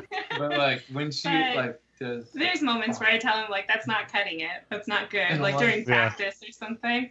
And I'm like, you're still missing that clipping point. Like, there's not really a sensitivity to it. I'll try to like be sensitive towards keeping him calm in some moments of practice or qualifying. But she's like, you better do that or you can't do it. I'm like, you have to do better or we're gonna lose. Do you guys change settings per driver, or do you kind of just get dialed in practice and qualify and then keep those for the climate and the weekend? Yeah, we haven't got to the level where we know how to change the settings per driver that we're up against, but a lot of drivers don't, honestly. I mean, some do, but I think it bites them in the ass sometimes too. So I think this was probably the first year where the car was even in a stable place from round to round. So even the data that we've had from previous years hasn't really been very relevant. Like something will improve on the car each year, and then it like throws off all your data from the year before. Yeah, right. God dang it! Like now we got to relearn. He's been so innovative with the chassis, so I think going into 2019, these past few years will definitely start coming into play and just helping the whole team. It's really cool to see it all come together very slowly from season to season. And what's the biggest piece of advice you'd give to a pro-am spotter that just started spotting for his good buddy or his or her significant other and so on? What's the one thing you would bestow upon them? That's a tough one. I think they just need to do their best to understand the mindset of their driver, because you can keep pouring information or saying certain things, but maybe if it's the wrong time, that's a big key factor in it. They're not going to be very receptive. No, I mean, that's a big deal. Yeah. Well, do you do anything to pump each other up or anything? Is there any like type of pregame warm up or like I kind hype of mode? stay out of that. I think he has this thing about like wanting to make me proud, so I don't ever put that weight on him, and I let the guys be like, "You got this, Dan," or like, "Go get," like we have our two crew guys that will always be on radio with us, so I kind of have intentionally like let them feed that part. So you guys do like an open radio, so you're spotting and the crew guys and you guys are all on the same channel? Yeah, and like they all say stuff. They do a good job, like lighting it up. They're not going to say anything. Yeah. I think probably just from my experience, I've never been a spotter, but just from just from the time spent in the spotting booth. I think knowing when to be quiet and when to talk is an important one too.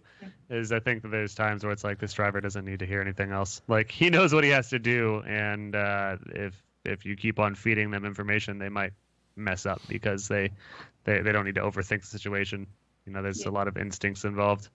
That's happened before, but like I think most of us, like, I don't know, we're like a small team, so it's almost like a little family because we do so much together. We kind of know what's going to happen. Yeah. And then it's working right now. I hope one day that, you know, he can know those tracks as well as Chris and Osbo and Vaughn, and kind of require more from a spotter to get really refined and like tear apart the laps and like, so we'll see. Do you guys have any major changes for the upcoming season, car-wise, mechanical, power, new sponsors? We're working on 2 new sponsors. It's unknown right now. As Sam would have put it, it would be like we're doing it wrong because we're still waiting. But we're still new and we never landed a big sponsor yet. So like we're just hoping for 2 sponsors. We'll see how it goes in the next month. And then as the car, I'm going to rewire some stuff on the car that I've been wishing I could have done. And I sampled like what I would have done on that practice car and it turned out pretty good. So that, and then get ready to maybe integrate nitrous by the end of the year, but I don't want to just try it. And so I have to test it on this practice car first. So other than that, the car worked good. There's a new Borg Warner turbo. It's a 9274 EFR, which brings it from a 68 millimeter inducer size to a 72. And I just tried it for the first time at Winter Jam, and it like isn't any leggier, but it adds a lot more top end, and mid range it's like same but stays good top. So that might be our only major change for this year. I've only learned recently that I always assume just bigger turbo, more lag. That's always kind of been the general rule that is in the world, but it doesn't always appear that way because there's so many different combinations of housings on both sides of the turbo, as well as compressor wheel style and size of the wheel. And of course you have high-end manufacturers like Borg Warner and Garrett that are doing a bunch of weird different experimental shit all the time. So it's like there's a lot of variables in there, and it doesn't always mean bigger is slower, so to say. Yeah, and there's a lot more variables in that too. It's the way you build your engines, the cams, it's the exhaust the engine produced. It's like there was one time where I bought an engine and bought a turbo and put it on, and it was the worst performing thing I ever had. But the noticeable difference is when you had an engine built to the spec of a specific turbo, and it's like, wow, this is what it's supposed to feel like, because it's night and day difference. Because there's a lot of variables that you got to check flow. I can't even tell you everything. Check your oil. Check your oil.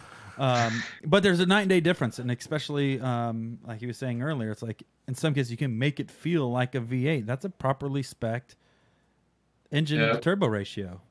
Well, like it felt really good before, but then this is even a little better. I don't know how that makes sense, but it has the same rear side. So the X-Deucer is still a 65 millimeter. So it's way too small for a stroker motor if you're thinking about like making the most power, but comes on quick and it stays good till the end. So I'm happy. That's all I'm going to change because I just want to, I got pretty comfortable. So I'll just stay in the same, comfortable car that I know it's going to do what I know what it's going to do. And then I just need more seat time so I can tandem better and see where we go this year. Yeah, I can't wait to see what your team will look like with just more experience. And I like the idea that you're going to stay in the same car. Like, let's say that Toyota did give you a call and be like, hey, got a new Supra sitting right here for you. I bet it would be a huge challenge to try to build that car and make it the attention to detail that you crave. And you would suck, though, because you don't know how it feels yet. It's taken 4 years to get his car to where it's at now. You would either need major money to do all this stuff, but so that's if it did happen, it would be like a slow thing. Yeah. Well, Well, nothing's been confirmed, of course, and there's nothing public, and I personally don't have any super information. But I mean, I kind of imagine that Papadakis and Osbo might be running a Supra next year. I'm curious to see how successful they might be with that, because Papadakis is a master car builder, maybe the most master in the sport. I'm really curious to see what he and the team and Osbo will do with one, because the judging by the fact that they took a Toyota Corolla and first year and did amazing. Exactly. So I think they would, but I'm not them, so I wouldn't do. It would suck. But you have other qualities and other attention to detail that is doesn't make you a less good builder than them. They just have a special talent for taking weird ass cars and making them run. I'm having a pretty much like, I think the Cosmos is like sending me signals of what's gonna happen. And this is, I see Toyota is going to ring up the phone. Then it's going to be like, hello, this is Radical Daniel. This is Mr. Toyota. We would like to tell you that for 2019, we want you to be part of our team. And we're going to give you a 2019 Toyota Camry. We want you to drift. Yeah. Those actually look pretty cool, by the way. I've never liked a Camry. They look kind of nice. I agree. They do look good, but not in Formula Drift. Would you do would you be like, yes, Mr. Toyota, I'll drift the hell out of that Camry? If you had the time and the only other car is a Mark V Supra, otherwise Mark IV for another decade. Sorry, everyone else. No, I think that you've got a thing as the Supra guy, and like Forsberg is a Z guy. I can never picture him in a non-Z car unless they don't come out with another Z car for 20 more years. But I mean, it's like you're kind of the Supra guy, and there's few people that are kind of locked into their cars emotionally. Like Vaughn is the Mustang guy.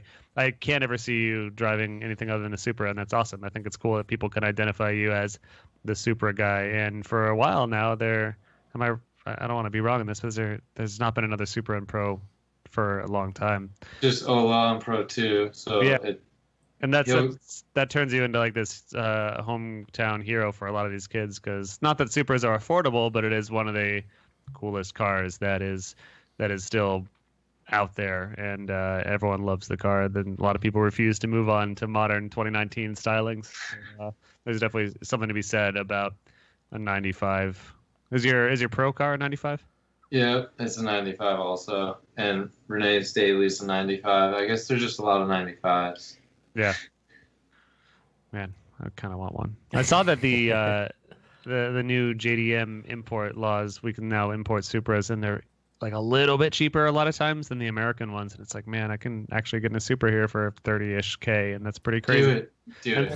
Right. And then I realized 30K for a 23-year-old, 24-year-old car, and that will probably 25, yeah. Probably much more unreliable than my 04 Subaru that I already kind of get mad at for reliability. So it's like,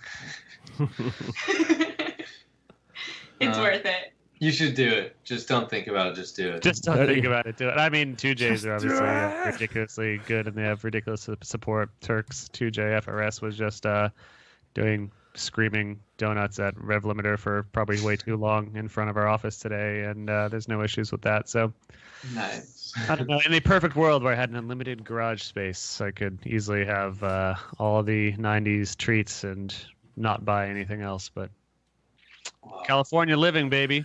Yeah. You should make 90s treats. That's a good one. You should make a sticker. 90s treats. Yeah, and we could put it on all the 90s cars. Yeah, I mean, my dream, like, it's funny, the dream garage that a lot of the kids had on their wall was that one iconic picture of, like, the Lamborghini Diablo and a Ferrari, like, F40 and all those other cars. Mine would just be NSX, R32, FDRX7, what is A80? 90? What do we call it? Mark IV. A80, yeah. Yeah, Mark IV Supra, and it's like, that's the, and a 22 BSTI. And that's it. That's all I need to be happy. I can finally be happy. That's the same list I have, pretty much. Yeah. Boys, any other questions before we do Super Chat and Instagram? I say we hit it. Let's jump into Super Chat.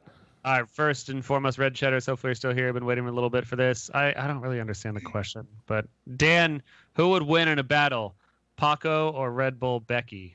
Do you know who Red Bull Becky is? Yeah, Red Bull Becky. What kind of battle, though? Rap battle.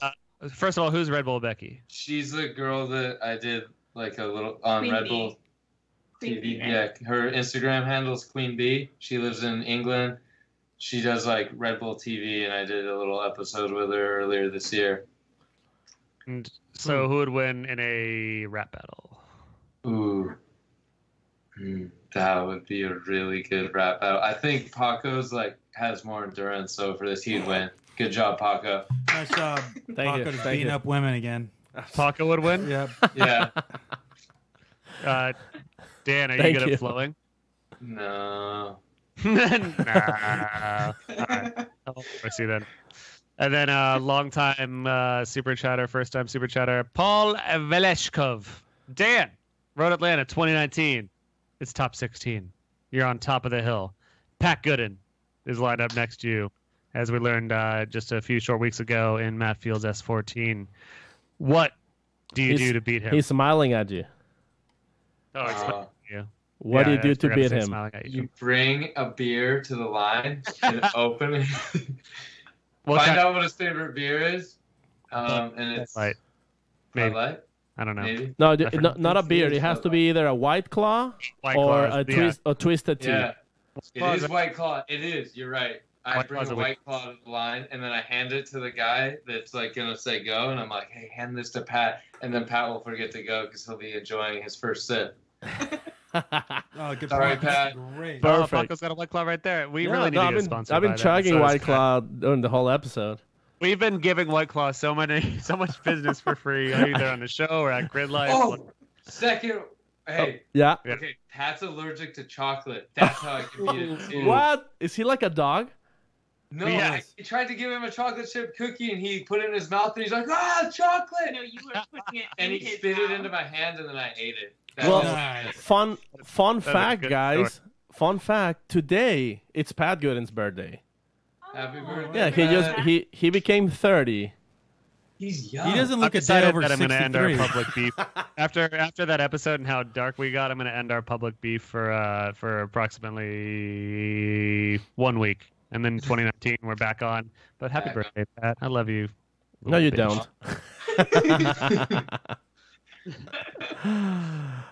Questions here. Do you boys have any lined up?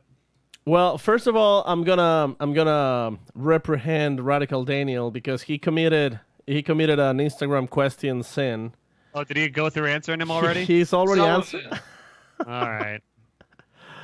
But let's I tried see. to tell him. You can do it after the show. Like we really patted Mad Mike on the back because he answered like 300 questions All after of the show went on. But God. Daniel, come on, man, you gotta wait till after the show so we can actually All answer right. them on the show. But there's still a ton of questions. This just leaves time for the other questions because we usually Yeah. answer like 6 and there's usually hundreds. So Well, here's one from username Geoff Stoneback. never heard. Never heard of them. We kind of talked about this already, but he's asking Renee, Rad Dan, matching couples haircuts anytime soon? Oh, No. Yeah. dude. Do Start it. growing your hair out more. Oh, I could grow her. Yeah, I'll get a perm. If you were committed to 2019, you would do it in Long Beach during top 16 when Rad No, Dan. I have a plan for Long Beach. A guest I'm gonna try and get to come out, so you guys will see. Oh, I can't wait, man. Gerald Hernandez, when are you going to LS the Supras? Oh, that's a great question. Whoa, that doesn't sound like a purebred to me. Yeah, you are one of the few purebreds in the sport that's running the stock motor that came in the car. There's a couple. I would LS a Corvette. That'd be Yeah. good. That'd be a hard swap too. A lot of work. I wanted to ask this earlier, and I don't want to go too down the rabbit hole here because we do want to get to the other questions. But what's the life story of your pro car? How did it start? How long have you had it? Did you have it since '95? Like, what's No. So I was gonna like try and get my pro license, and I had a swapped RX-7 LS2. So I have no hate against LSs, but they don't belong in Supras. And I was saying like if like I had my black Supra, I have a '98 Supra, was my first one, and I got that like years before, and I was like, if I make it to pro, I would want to do it in my dream car, but I can't take the like low miles black '98 one that I have, so because you destroy them. So then I was like always searching Craigslist that year in Pro-Am that my points were doing good, I was like, if I make it, I'll do it like in a Supra. And then I found this one, and it was 13,000. Oh, and what year is this? This was 2014, and I told the people the story. I told them about my other Supra, and Was then it they're like, running? Was it good condition? Like, what was it steel? I had 231,000 miles, 5 driven. speed NA, and it was a street car. The paint was like all there, but not great. There was like little dings, and it's not perfect, but it had a straight chassis. That's still a fine, though. Yeah, and then they're like, well, we want to offer it to you at 11,000 because we know you're gonna love it so much. I'm like, what the heck? I didn't even say anything, and so then that's what happened. And then I street drove it for 4,000 miles, I think, and then I ended up getting my Pro 2 license. So then it just came apart after that, and I built it for 2015 season. But this has been your primary Supra. It hasn't switched out since you built it. Supra. Cool. Yeah. I've got another good one if you guys don't have one lined up right away. Trey is Taylor, I guess. For unlimited FD funding, would you switch your Mark IV Supra for a Mark III Supra? No. Couldn't do it. Couldn't do it? No. Why wouldn't you do that? Styling, just weakness of the chassis modifications? I just wouldn't want to. No, it has to be a Mark IV Supra. Sorry. Consider just doing like any cool retro build of like a Brett Supra. I like Mark II Supras a lot. So yeah, that would be cool to do. Get like an 84 because I'm from 1984. So yeah.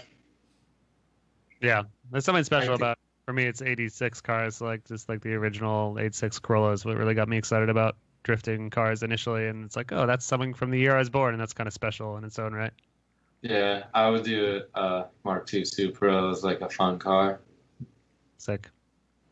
Boys, you got one? This is more of a curious question because I know the guys at Bank Industries. Have you ever seen a worse motor than the one we tore apart today? What was the story on that? So they bought a motor. Well, he has a customer in, I think it's Sweden. Okay. And it's like a good guy, like trying to build up I don't know what series he's doing, but he's doing pro drifting over there in somewhere in Europe, probably like Drift All Stars. I don't know. I don't know all that, but Right. he had a $20,000 budget to buy a reliable 650 horsepower built motor with turbo, tri-sump, and manifolds and whatever. So then he buys it from a place called like Brangers, I think, and they just sold him like not a good setup. Like I think, I don't know, it might be worth what he paid, but it's just like a bunch of like beat up parts and they didn't torque down anything. Like the crank pulley wasn't torqued, and then the head was cracked and re-welded because it like fell off of a table and ripped like a chunk out where the front little hook would be where you lift the motor. There's like all kinds of cam caps were cracked on one of them. It's just like the list goes on and on. And so he's like, come help me tear it down. We're going to find out what's wrong with it. Then we're going to try and assess what we can use and then build him a proper motor. That's what makes builders like you guys so special too, is that it's so easy to do stuff shittily. And there's so many people that do stuff either shittily or just minimum effort. And that's why I love seeing your builds and Forsberg's builds and any number of other pro builds and just people that make good cars and like these shops that we go to for Snap-on and other shit. It's like people that do it right. And it's so rare. Like you see a lot of videos that like we make of highlighting people that do it right, but there's so few. Like 9 out of 10. You can be proud. Yeah. If you do it right. You're like, but 9 out of people don't. Yeah, you've seen a decent amount of work from other shops come through You're like, here, and it's really bad. And that's you hear that story so often too. Is like I went with the cheap option, and I'm now spending a lot more money, and that's a common theme that we've expressed on the show a ton too. Is like there's the cheap way and the right way, and you probably don't need the mod that you're going to do to your drift car that bad if you're going to buy an eBay turbo. Maybe like just spend another couple events on your NA setup or on your smaller stock turbo rather than buying this eBay part, because you will regret it and it's not worth it. Bet. Yep. Yeah. We got another super chat question, FJM9898. One more in here. That's Renee. Frank Miravelli. Yeah, buddy Frank. Renee, can you wrap my Viper in Rad Dan Blue? Do you do wraps, Renee? I don't. Only on drift cars. Or Oh, well, how do you know? I've only done Dan's car because I know that it's like I don't know how to do it professionally, like actual edges and the finishing. I have a lot of respect for the guys that fully wrap cars. Yeah, I've been asked to do a few liveries, and it's really hard. Yeah, I've seen some really shitty ones. There's a lot of interesting ones out there, yes. But wouldn't want to do it. It looks so tough, man. To not have bubbles, to not have.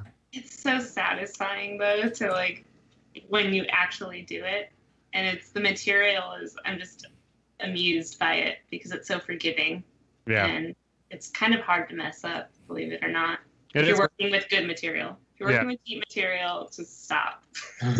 Seeing the guys, like I've filmed the process now a couple times, like for our buddies at Robo Race, and it's like they just like lay this gigantic sheet over it, and then it's like all wrinkly and awful, and then like they peel it up 10 times and blow dry it and smooth it, and it's still like they lay it down and like, oh, it's laid down, and there's just 1,000 bubbles, and then they slowly iron them out and do other weird shit to it to make it not bubbly, and it blows my mind that they can wrap the way they wrap. Yeah, it's pretty cool. Oh, yeah. But I haven't really wrapped anyone else's cars. I'll do some spot graphics here and there, but I'm no pro.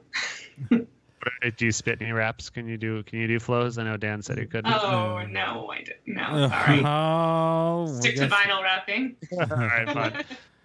I got a question. Actually, everybody knows that you love Supras so much, and Macho Man Randy Sanchez, longtime listener, first time commenter, actually asked, if there was Supra brand cat food, would you eat it? Yeah. Yes. It'd be tough not to. Yeah, I would eat it. Fun fact, Dan tries all of Turbo's snacks before he gives them to him. I just gotta just make sure Turbo's my dog. I gotta make sure it's okay, so I sample it. I'm like, oh, okay, that's what you like to eat, and then I give it to him. You know that dog stomachs are different than human stomachs, right? Well, he eats everything I eat, so we're just same stomach, Sam. They have the same stomach. My college roommate, Fat Kyle, he have you ever seen The Road Warrior, Mad Max 2? Yeah, who hasn't? Yeah, it's one of the best movies ever made. There's a scene where one of the main characters eats a can of dog food. Yeah. I think. And we watched that movie hundreds of times and idolized it. And one time we're like, let's get cans of dog food and eat it. I watched the movie. I took one bite and I noped, and then he just finished the can. No. You finished it? Yeah. No, Sam. He's a tough guy. Hungry. Wow. Is he hungry? No, he just does shit. Oh, did he put What an mayonnaise on it? animal. No, just straight up. He just got married, so I think he's a little more tame now. He's one of those dudes that if he were a cat, he's used up 8 of his 9 lives living with me, because I'm one of those dudes that's like, I bet you won't. It's kind of my attitude. So, yeah, good man, eats dog food, somehow got married to a nice girl. That's a story. That's a story. All right. Any other good questions? I have one from our buddy Kano Asada. What kind of weight distribution are you and Ola Jaeger running on the Supra? And what turbo would you recommend for a low lag Pro-Am competition? That's a good one. On what motor? 2J. Yeah, I don't know if it's still on Ola's car, but if you do, he needs like a 60 millimeters or 58 to 62 millimeter is like low leg on a 2J, and then the backside should be around like low 60s on like the X-Deucer. But if you want the best turbo, best one for Pro-Am, get a Borg Warner 7670. It won't make 500. It'll make like 440, or if you had E85, like 465 horsepower, and feel like a V8, like no legs. Yeah, immediately. Yeah, perfect. I don't have the most insight on it, but I think in Pro-Am, if you're going much harder than 400 horsepower-ish, you're probably doing it wrong. You could do pump gas and make like 375 with that turbo. Perfect turbo. Well, I mean, as far as Pro-Am, if you bought a Supra or just pretty much had a 2J in whatever car and throw a Borg Warner and probably some injectors and a tune on it, you're going to make like 450, right? Yep. And what's a weight distribution? Weight distribution. So the Supra's a tiny bit front heavy on Ola's car because he doesn't have a rear radiator, and so. But if we got it to when we corner balance it, we're able to get the cross weight like almost dialed in at 50-50. Nice. But like front to rear weight, it's more like it's 2% off like front heavy or 2.6%, and then on the pro car it's like almost exactly on my car. It's 50-50 cross, and it's like 49.6 rear, and then like, or no, yeah, 50.4 front. It's like basically perfect on Just my a pro slightly car. front bias. Yeah, but front bias barely though. Nice. That changed from 2017 to 2018 when you did the back, or is No, that something no. different? I kept thinking I was gonna make it lighter in the back this year because like I smashed it in Long Beach and I made like a smaller tube chassis, but it ended up being like exactly the same weight or 2 pounds heavier, and I was like, ah. So close. I always wonder, do you guys corner balance with you on the car to Yeah. the left Yeah, right? that's the whole point, right? I mean, is to Yeah. get the unsymmetrical weight. Yeah. Correct. But like, do you change any of that depending, like, if you're gonna go like on a banked? Yeah, so if you do go on a bank, it's gonna, if you had your car like dialed in, corner balance, cross weight, everything perfect, unless you have way too much horsepower or you want to use a really high gear, it kind of just wants to slowly edge you off the bank, or in Irwindale, like it's so steep it'll just kick you down. So then you like wedge your car and you set up the coilovers a little different here and there. I don't want to give away every secret that I The know, recipe. but you have to set up the car differently with like different height on different stuff in the back or the front, and it'll help keep the car up there. You can But this- also Keep going. wheel spacers help too if you space it out more towards the wall. And because if you think about it, the weight of your car, like when it's in drift, is like digging down onto that tire that you're like at angle against on your back tire. So if you make the track width wider, that'll make it slipperier on that side. Just a hair, but you'll feel it. And that is like everyone's secret recipe, it seems, is suspension, and because there are the secrets, and it is like slowly disseminated information between teams and between people snooping under cars and all that. It's like that is what is the constantly evolving thing, is like suspension setup. And usually whenever we ask drivers on our show for any year that we've been doing this show, it's like they always give us very basic answers because that's a secret, right? Like the answer I just gave you could look up for like circle track cars and stuff. Yeah. But I'm not going to tell you the other stuff, and like other drivers are going to get mad at me if I tell you some of that I stuff. know, yeah. And it's always curious because even though I've been in the sport now for 6 years, like it's still like drivers are hesitant to even vaguely reveal their secret setups. And granted, we talk to a lot of people and they're afraid of revealing it, but it's like that is the last frontier of behind the curtain stuff that makes your cars special. Is So I think- you guys know something that we all don't. I think that's where the homework's made. You know, like these guys put a lot of work into trying to find these little tweaks. And then finding the 2019 setup though, because it's changing every year, and that's like the cutting edge is how to make the cars move. And it's like I asked Dean, I asked Peter, I asked as many people as we could about their cars, like, why do the S15s move the way they do? Why are they so goddamn snappy and catchy? Like they rotate in a way that I've never seen a car rotate, and it's so goddamn quick. Dan, do you know? Are you keeping secrets? I don't think I know exactly why, but I have an idea, but we're not going to talk about it. See, that's what I'm talking about. No one tells me these things. That's part of what made St. Louis so much fun this year. Yeah. Because it was a new track for everyone. Yeah, you Kind got of to see refreshing. everyone adjusting to the track and learning, and it was a really exciting event. I'm still not sure about the layout of the track. I don't know how to make it better unless you change a lot and move it to a different section of the track. But it's definitely the spectator experience kind of sucks because almost no position in the seating area lets you see the whole track. But it was definitely cool in the judging announcing area to see them whip around that last corner, and it allowed our buddy Johnny FPV to get those incredible drone shots. I think that was their first event because there was like a pretty consistent speed throughout that track. There's no like major slowdowns, so you can just chase really easily. Yeah, that was a cool track. It'll get better, I think, as we go there more. Yeah, it always does. It improves each time.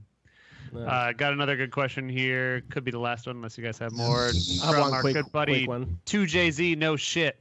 Very applicable name for the episode here. And he just says, why blue? It has to be blue. I feel you, man. It has to be blue. Blue's easy to look at, and it looks nice. From a fellow blue car guy, I've got 2 cars, both blue. I get it, man. You could Yeah, say like There's a little more depth the to ocean's blue, like the sky's blue, everything that's blue, you look at it and you're like, it's like a calming feeling. I just like looking at blue, and I'm colorblind, so Really? blue shows up really good for my eyes. I don't know you're colorblind, man. Yeah, I'm colorblind. What colors don't you experience? Brown and red will like look weird Yeah. or like similar, and brown and green will look similar, and then bright purple, like you could trick me with bright purple sometimes, and I'm like not sure if it's like a shade of blue. So like the blues that are on my car are the ones I see good and that I like. Well, let me tell you Forrest something. Whitaker's car could pretty much just be brown to you. No, because he puts like so much sparkle and stuff. Yeah. But like, Well, your Pro 2 car or okay. same car, but Remember it when was my Pro 2 car was gray? Do you guys remember that? Yep. same car, just different Yeah. color. So maybe the viewers don't remember. So like when it looked Uh-oh. like this. Yep. Yeah. Okay. Sick. So that's green to my eyes. Oh, That's so cool. He told No. me that mid-season. I'm like, I'm like, your I car is hate green? that my car's green, but it's not green. Like I can't even see what color my car is. well, at This is least a terrible question, but Renee, do you ever trick him intentionally?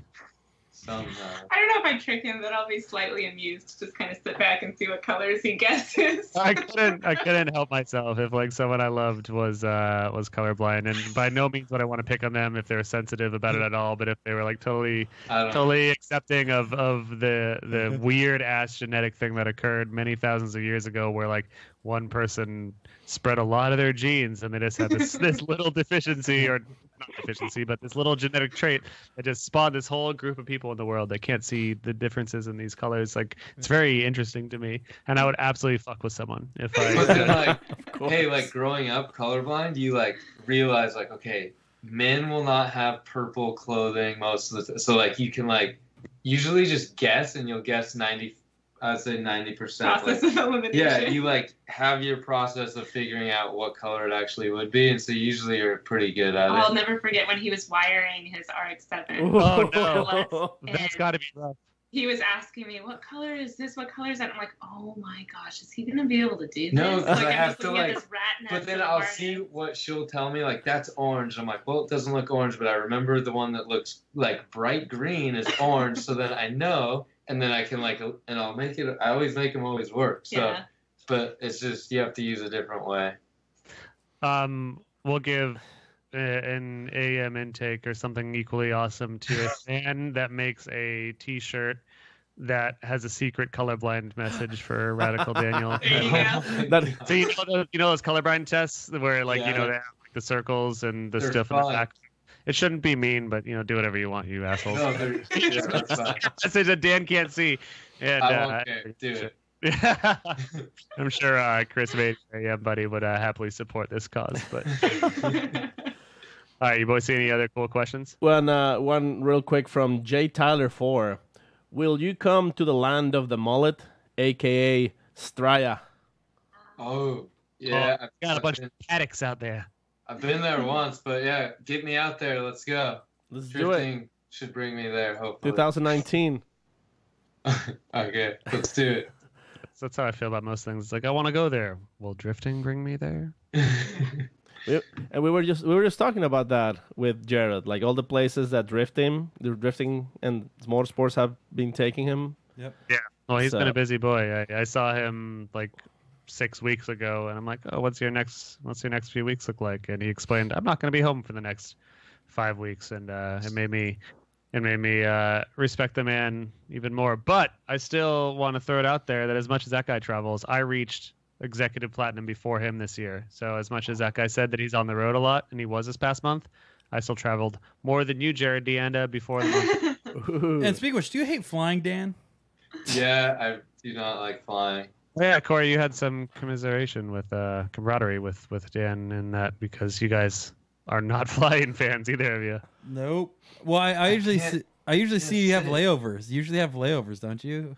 I do not. I'm like a 12-year-old, and I can't sit still, and I have super ADHD. Like, I cannot do it. And then it's That's just why motors just calm you down, man. Why? And then how did you make it to Australia? it like Tylenol PM helps. Have you ever heard of something called Xanax? That I might not wake up for a while though. That scares me. I've had a couple of golden flights on my own just because I was exhausted, and the golden flight is when you fall asleep before takeoff and wake up like after or on. And I've had like one or two natural ones just because I was fucking exhausted, and like a couple on Xanax, and yeah. I used to have a friend. What's the longest flight you've been on? Probably this year I went to Germany 3 times. I don't know, just for different projects, and that's usually a layover in like London or Heathrow, but it's still like 18 hours of travel nonstop. But yeah, I don't know. It's gotten so much easier. Like my first year of FD flying was brutal because I had extreme anxiety that I'm on this aircraft built by the lowest bidder that's maintained by a bunch of good old boys that are. I never even think of that. Cool, let's scare everyone then. Yeah, I think about the maintenance that goes into like cars. Like how much are these automotive mechanics that are fuck ups 9 out of 10 times? And then let's not talk about that. I don't care how much these guys are working on the airplanes, and I know there's supposed to be very specific regulations and logs and all that shit, but it's like how many of these people don't give a shit? Well, even last episode, Sam Jared was saying he hopped on an airplane coming from South Africa that still had an ashtray in it.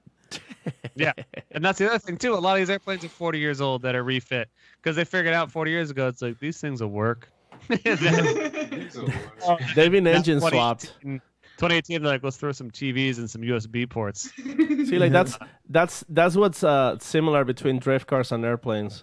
You can still find like old ass cars just with a new engine still going. Like, it's still going. Still just keep swapping them.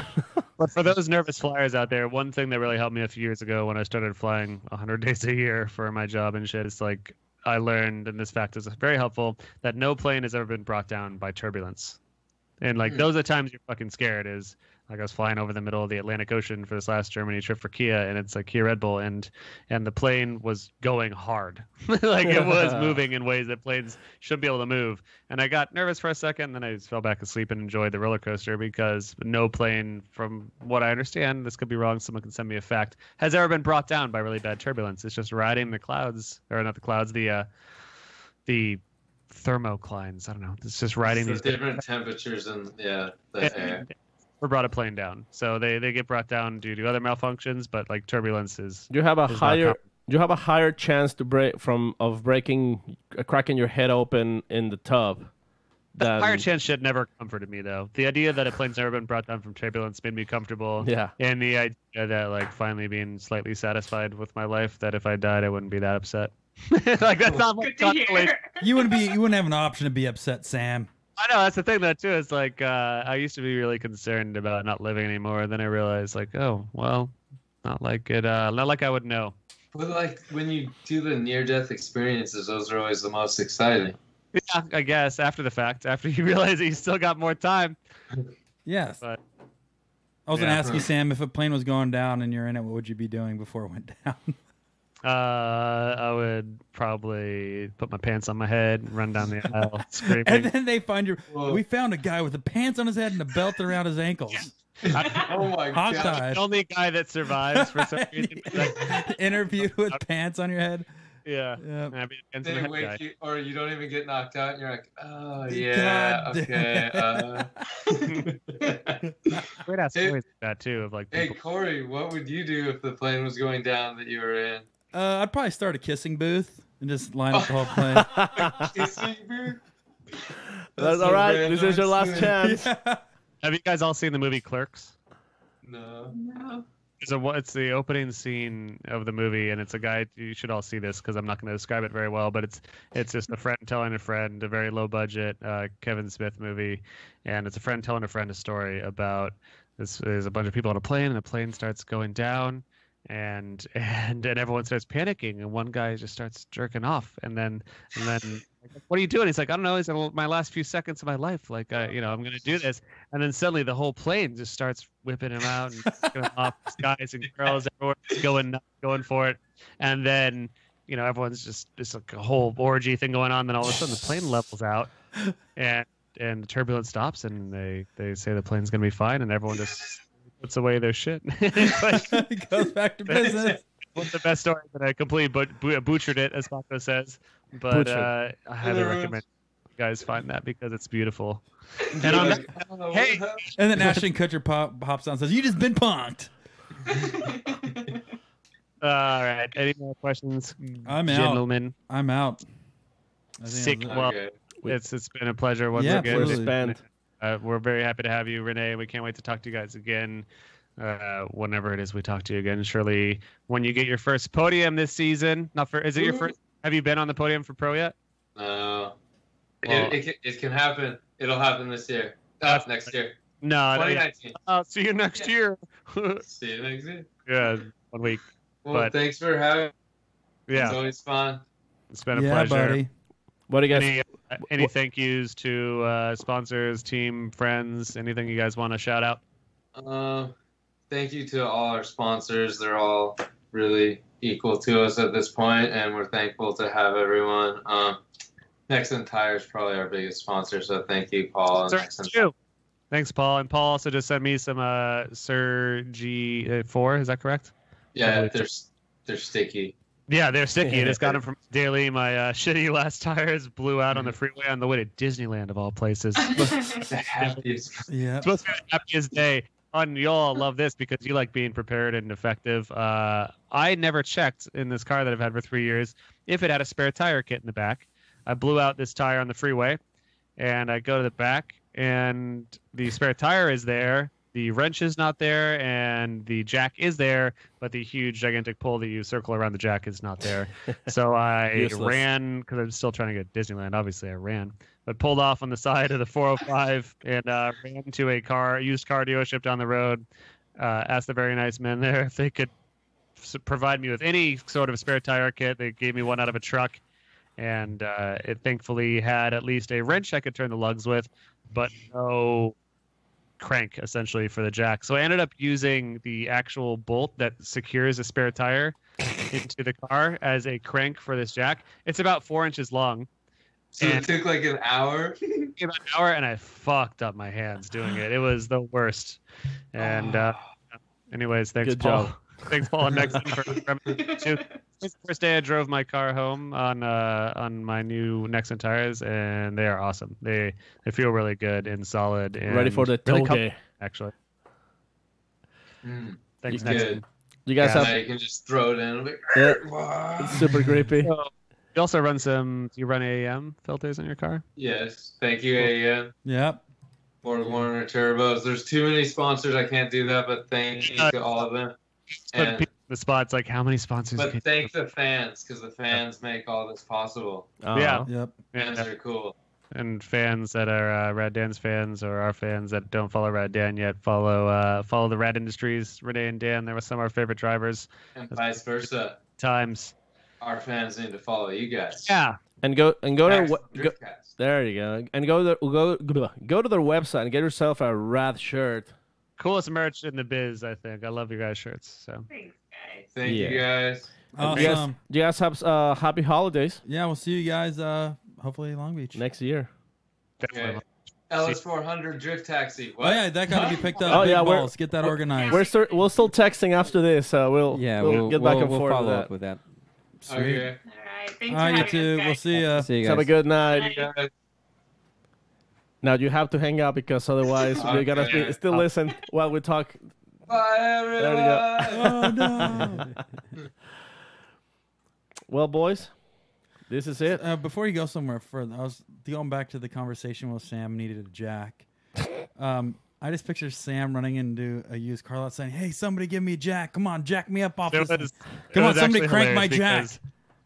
because Stephanie, my girlfriend, is alone in the car, and she's a tough girl, but she was Did worried any- about me because I had to run a mile and a half to this dealership, and I run over there, and I've stopped at 3 places already. I stopped at like a gas station to see if they might have like a spare tire kit. I don't know, man. I just need a wrench. You just needed a and- quick jack. I get it. Yeah, it's a quick jack. Everybody needs it every now and then. But these dudes at the parts center of the used car shop were like, a used car dealership, like, no, we don't sell those. I'm like, well, I'm not asking you to sell me one. Can you go in the back of your personal car and get Lend me one. the thing out of there? And like, we don't have cars, but one of us has a truck. And I'm like, fuck yeah. And then I did it finally after an hour Nice. of fucking up my hands. And then I went back and gave him the the thing. And I tried to, when I took their spare parts or their jack kit, I tried to like leave them my wallet or my ID or something. They wouldn't take it. But then like I slid a 50 into the thing. I'm like, go get yourself some lunch, boys, because you saved my fucking ass. And then I went to Disneyland. Nice. And then I went on It's a Small World. And It's a Small World is the best ride there. And it's going to be taken down because it's pretty mildly racist. Speaking Mexican of ones are wearing sombrero. Paco, didn't Stephanie tag you in a thing? Where the little Mexican boy. what was he doing? There's just a bunch of dudes at sombreros singing happily, and they were sleepy and lazy. I don't know. Hey, no, that's Do you know not what there's it was at doing. Disneyland Small World? There's more cremation ashes get put in that ride than anything. What? Yeah, Is that a fact? that's a fact. Yeah. Let go on record right here. If I die unexpectedly, cremate me. Put at least a little bit of my ashes on It's a Small World. Yep. Take a little bit of them. I'd say throw them. No, I'm gonna throw it right in the little Mexican kids. Intake. Take that body. I'd say save a little bit of my ashes and throw it in Pat Gooden's intake before he's about to run final battle, so that way I can fuck up his car. Yep. Shit, I said it's gonna be nice for the next week. Oh well. Sam, hold on real quick. Where do you guys want your ashes? Just so we have it on record. I don't want to be cremated. Why not? I want to be embalmed. Okay. And put on display like a feral cat. I want to be put on display. I obviously I want to be like filled with like big muscles. Okay. I should be wearing just a bodybuilder's thong. And I want like, to get posed doing like the Atlas. You want to be Hulk guy. doing the Atlas, like holding like the earth on my back. I do agree the embalming is probably the way to go, but I want to be put by Sam's front door and used as a hat rack. Yeah, that'd be sick. Yeah, so embalmed as well. Yeah, fully nude though, so you have three options. like an extra. Yeah, you can use that as a rack for the umbrellas. Yeah. Mm-hmm. Yep. My good bud Fat Kyle I mentioned earlier in the show who ate the Alpo. I also have a notarized letter, handwritten 5 a.m. very drunk letter from him that I think we then got notarized. That says, I, Kyle, in full sobriety, do state that Sam may string me up like a marionette and have me dance over my coffin at my wake to Walking on Sunshine. And Sam can then be at the controls of the marionette, and then it kind of wanders off a little bit. But more or less, at his wake, you better start practicing. He can rise out of the coffin and like Walking on Sunshine, hey! And I'm going to be controlling his body as he dances to that. I was also thinking a good song to do that to would be like, "Put me in, coach. I'm ready to play." Yeah. That's just doing like football arm throwing maneuvers with a marionette dead body. Yep. So. Like Friday at speaking of this, Corey's. not to get too off topic, we were talking about that's what this. the end of the show is for, buddy. Yeah, we were talking about old movies with my friends, like old movies we grew up watching. And I was like, Weekend at Bernie's, right? Everybody I love watched Weekend at Bernie's. Dude, I watched that movie so many times. I have not watched it in a very long time, so I went to YouTube and watched the movie trailer, and it's literally the funniest thing because it's like, when you have a friend like Bernie Womack, and it's like, and your friend ends up dying, and like the plot of the movie is like they just want to stay at his house longer and party and pretend he's alive, so he can keep, it's like, so listening to the trailer on how they pitch. I love that era of movies because none of this shit could ever get made. Yeah, today. imagine like how offensive that would be. It's like Howard the Duck and all these weird ass movies that existed because you just imagine the pitch meetings where the studio's like, all right. Did you ever dream of going on vacation in Miami and your friend dies? Here's the plan. This guy, he's dead, and his friends keep on wanting to chill. So they the get guys, a voodoo doctor. The executives are smoking indoors, and they're like, I love it. It's rails to coke off each other's boners. Dude, it's like I watched that movie trailer and I was like, the thought and the idea and the sell, and like, so I started digging deeper, and it's like the production budget on that was like $8 million or $10 million. Wow. And it ended up doing like $120 million in the box office a Weekend at Bernie's, and it's like, unreal. And they made a sequel. And they made a sequel that did just as good. Yeah. Have you? And so this is a guy that's been dead for 6 years. Imagine today will be like, people will be like, well, I know a friend who had a friend who died in Miami. So I'm very offended by your movie. Oh, dude, I watched that movie trailer and it's like, because I probably haven't watched it in 15 or 20 years. Like, I watched it when it came out when I was a kid. Sure, I laughed at it, but it's like, the string on his hand as they're laying out by the bowl, and like the chick comes like, "Hey, Bernie," and it's like you see the string of his arm, and she's like, "Oh," like she doesn't notice. How do you not notice a string? And then they're walking. They're all high on coke or drunk or something. Yeah. The whole movie. Another one that's an excellent movie. That's like, how the fuck did this get made? Big Trouble in Little China. Oh, for sure. Was that with Kurt Russell? Yep, Kurt Russell. It's one of the most ridiculous movies, and it's like B movie writing with A movie at the time quality. Oof, it's so good. It's excellent. So many incredible movies. I've been going back and looking at these old movie trailers, saying, "This is incredible." I watched this, I laughed at this, but now it is. I still love it. Or it's like the other scene, Bernie walking on the beach with their legs tied around, and they're tied around the hands, and the chick goes, "Hi, Bernie," and it's so fun to be like Bernie nothing the actor, happened. because all you do is put on Are they sunglasses. taking water and skiing?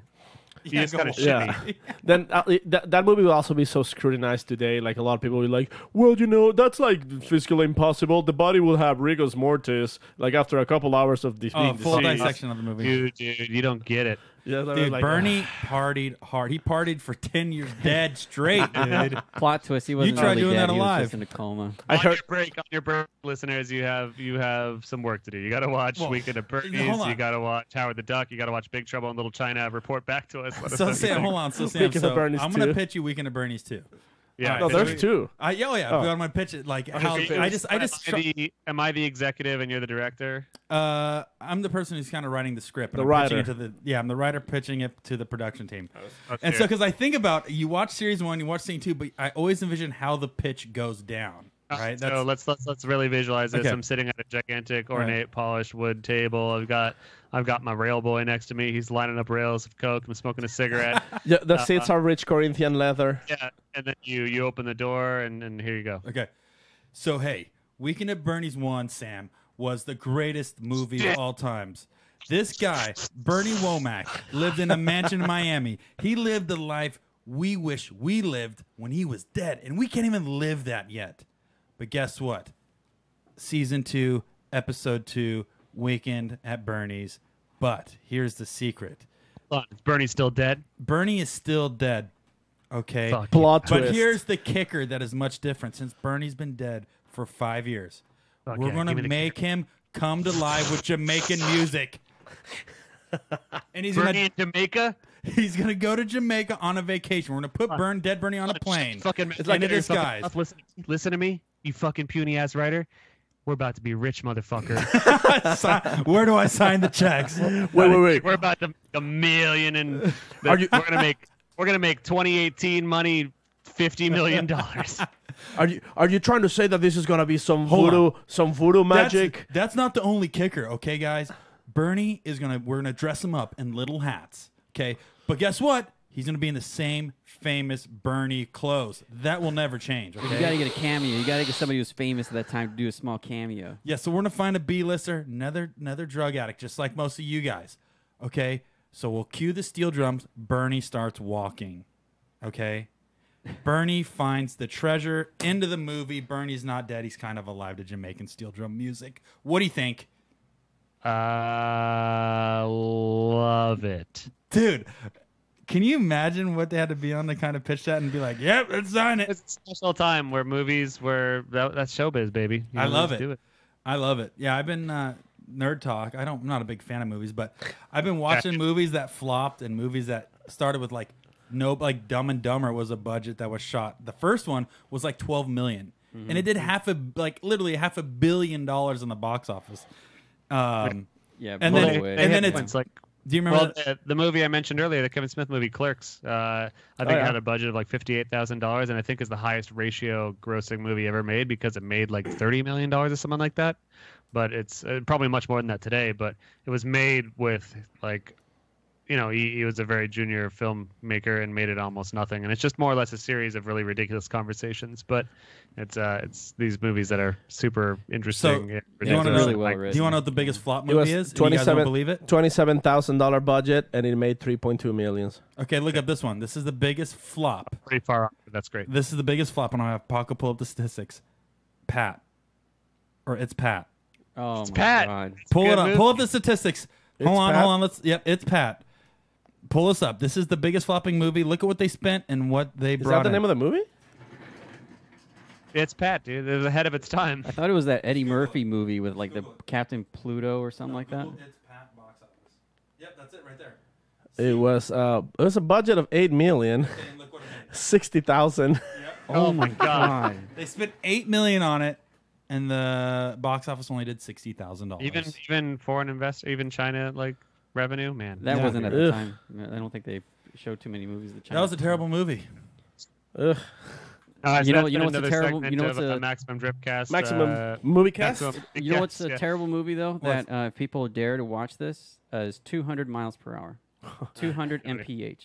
There's a lot of weird ass low budget like. Well, but No, that's- this is yeah, a but more this one- current movie though. Yeah, and this one has Justin Pollock. Justin Pollock is a stunt driver in it, and so is Michael Essa. Oh yeah. So I'm sure check they it did an out. excellent job. I bet that the writers' room could have used some help. I wish they would do it's Weekend a at Bernie treat to does 200 watch. miles an hour. Weekend at Bernie's gets his driver's license. That's a good movie. That Yeah, would be a that hit. would be Weekend good. at Bernie's Tokyo Drift. He uses body as a clipping point. Sounds great. Let's do it. All right, let's wrap this thing Yeah. up. All right. I got a That was a presents I fun gotta chat. wrap.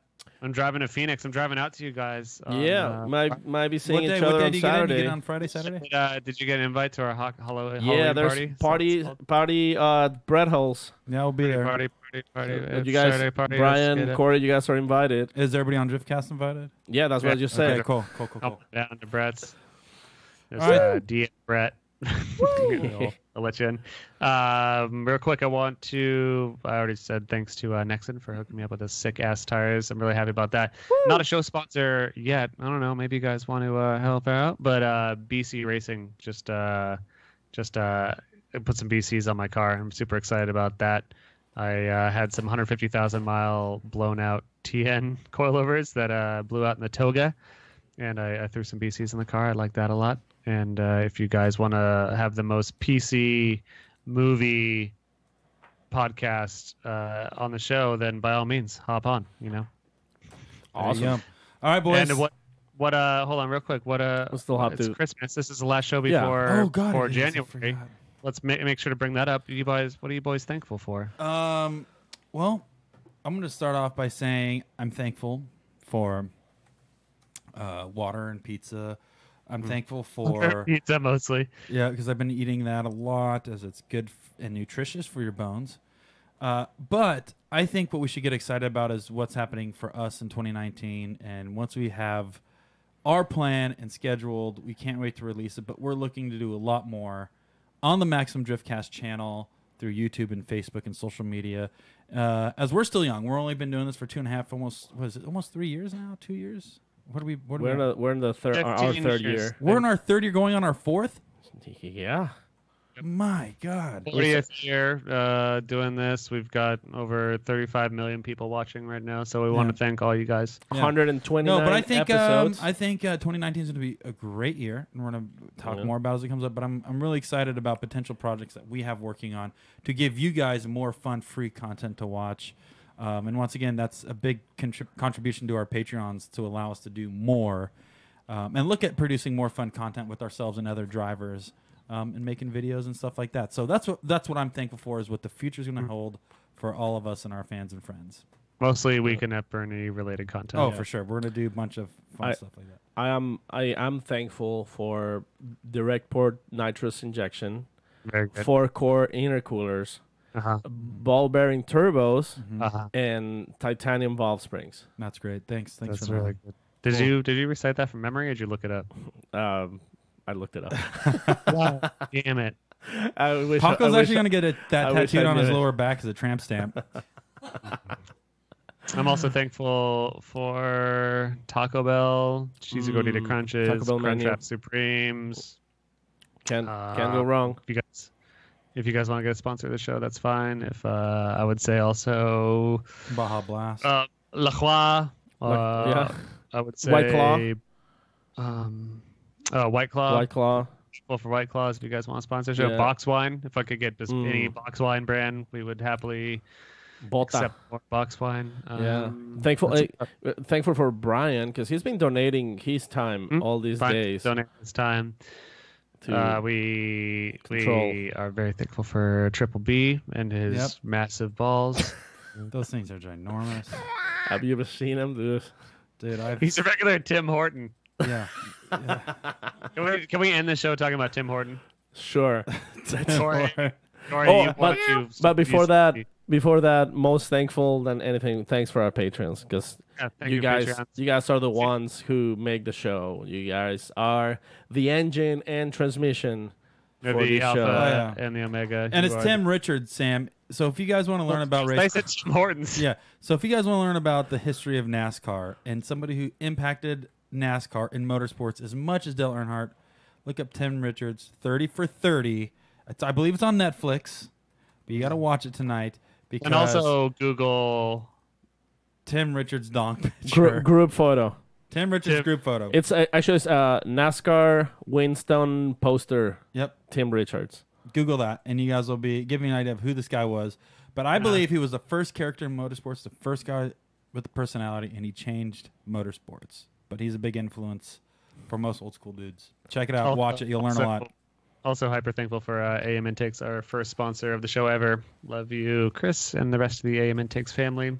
And we will be back. We're going to spend some time with our family and friends. We're going to be back, I believe, the week of January 7th. Not sure who the guest is yet, but we're going to line up a lot of shows coming up the next year with technicians, with influencers, with media boys, with more drivers, of course, drivers in Pro 2, Pro 3, you name it. And I'm excited. If you have recommendations for more drivers, by all means, please let us know who you think should be on the show. And any comments, any DMs, whatever you want, we always listen. And that about wraps it up. We're thankful for you guys. Thanks for listening. As long as you have. Thank you, guys.